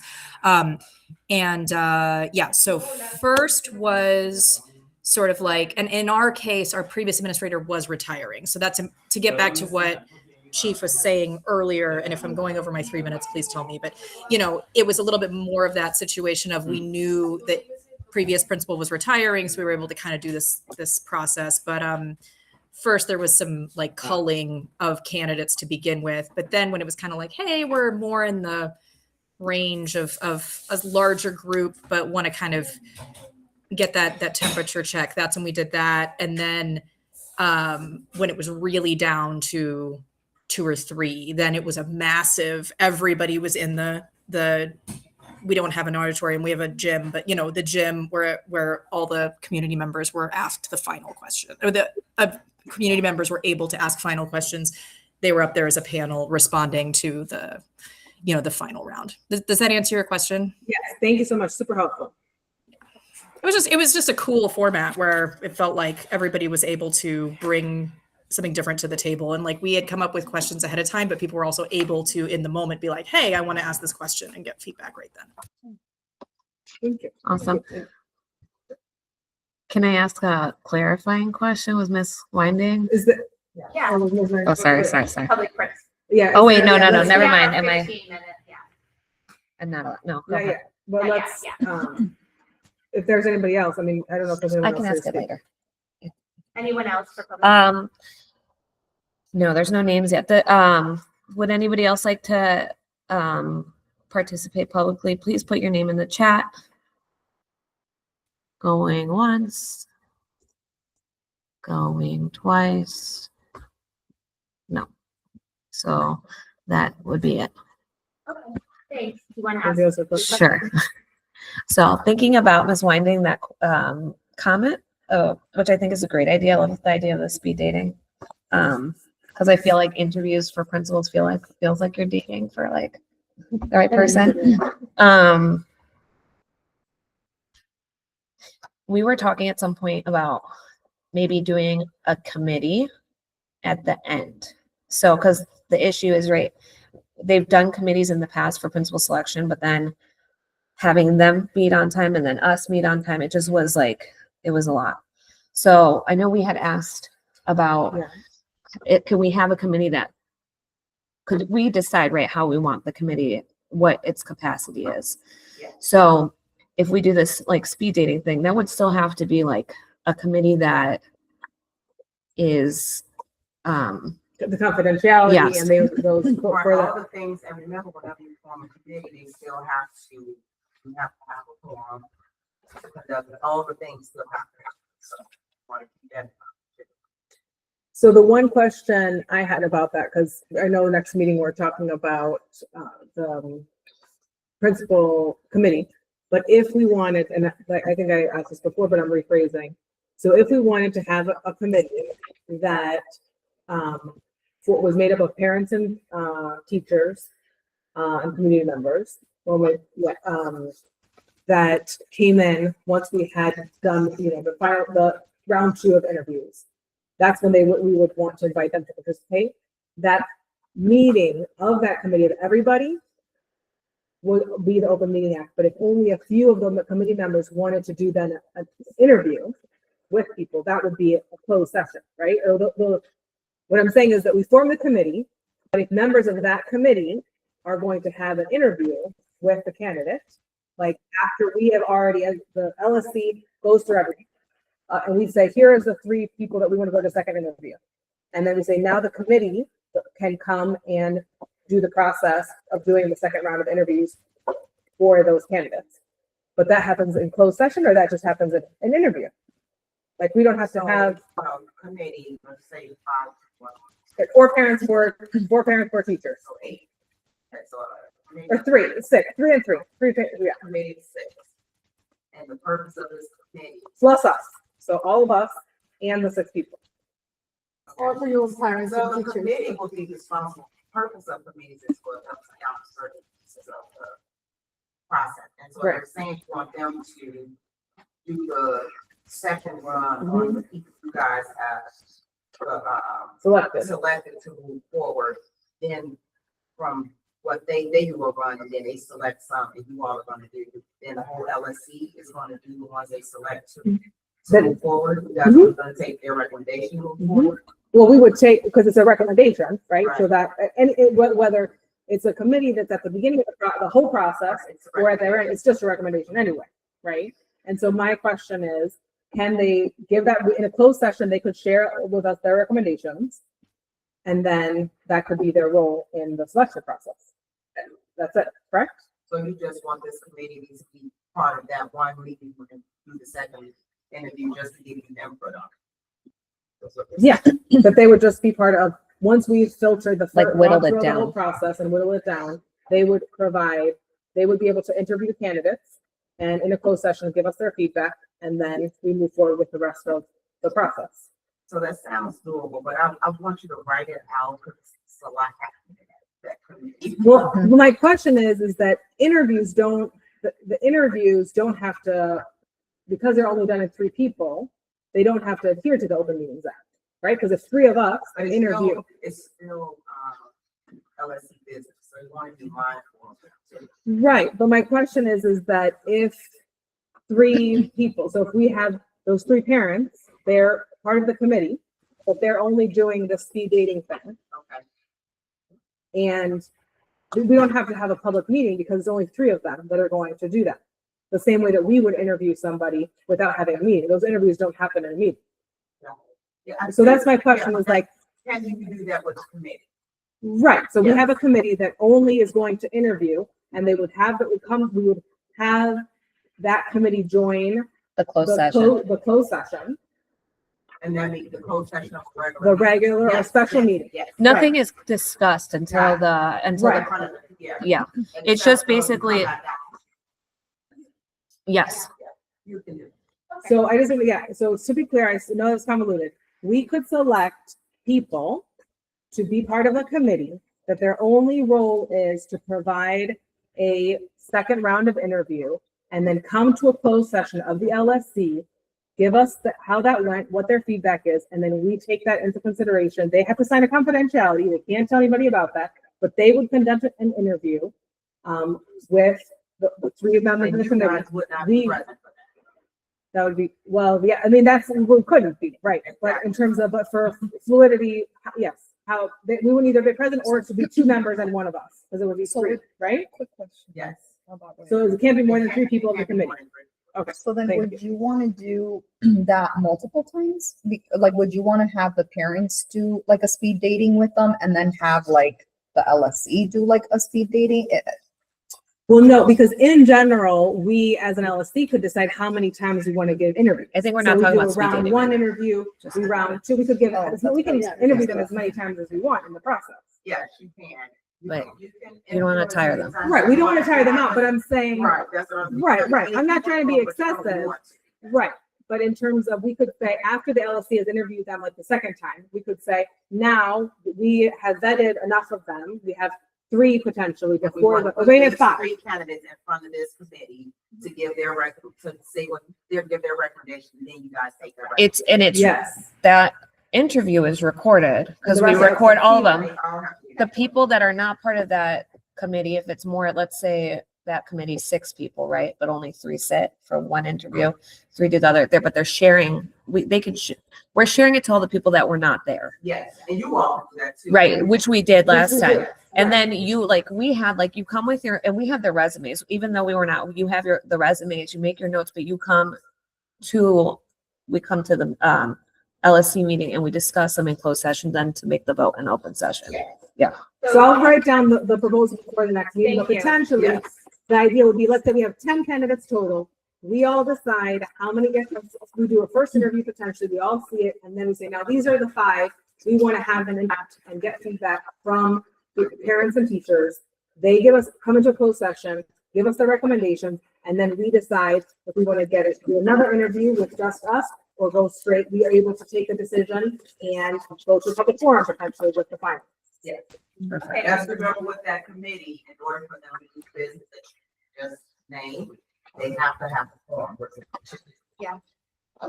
I'm just saying. That's okay. Right, if they were to have a meeting, right, so that initial meeting, they could come to a regular, if that committee is made up of members of us and those other people, we have a meeting to set out the plan of what it's going to be, have them sign confidentiality, and then the next time that they would meet would be when they come and give us the feedback after they've done those interviews. That's what happened. Yeah, and you would Thank call you. it the interview committee, and it's something that you said you would write up and we can talk about next. Thank you. Which brings me to the last thing, which is that the next meeting will be on Thursday, January 29th at 4:30 p.m.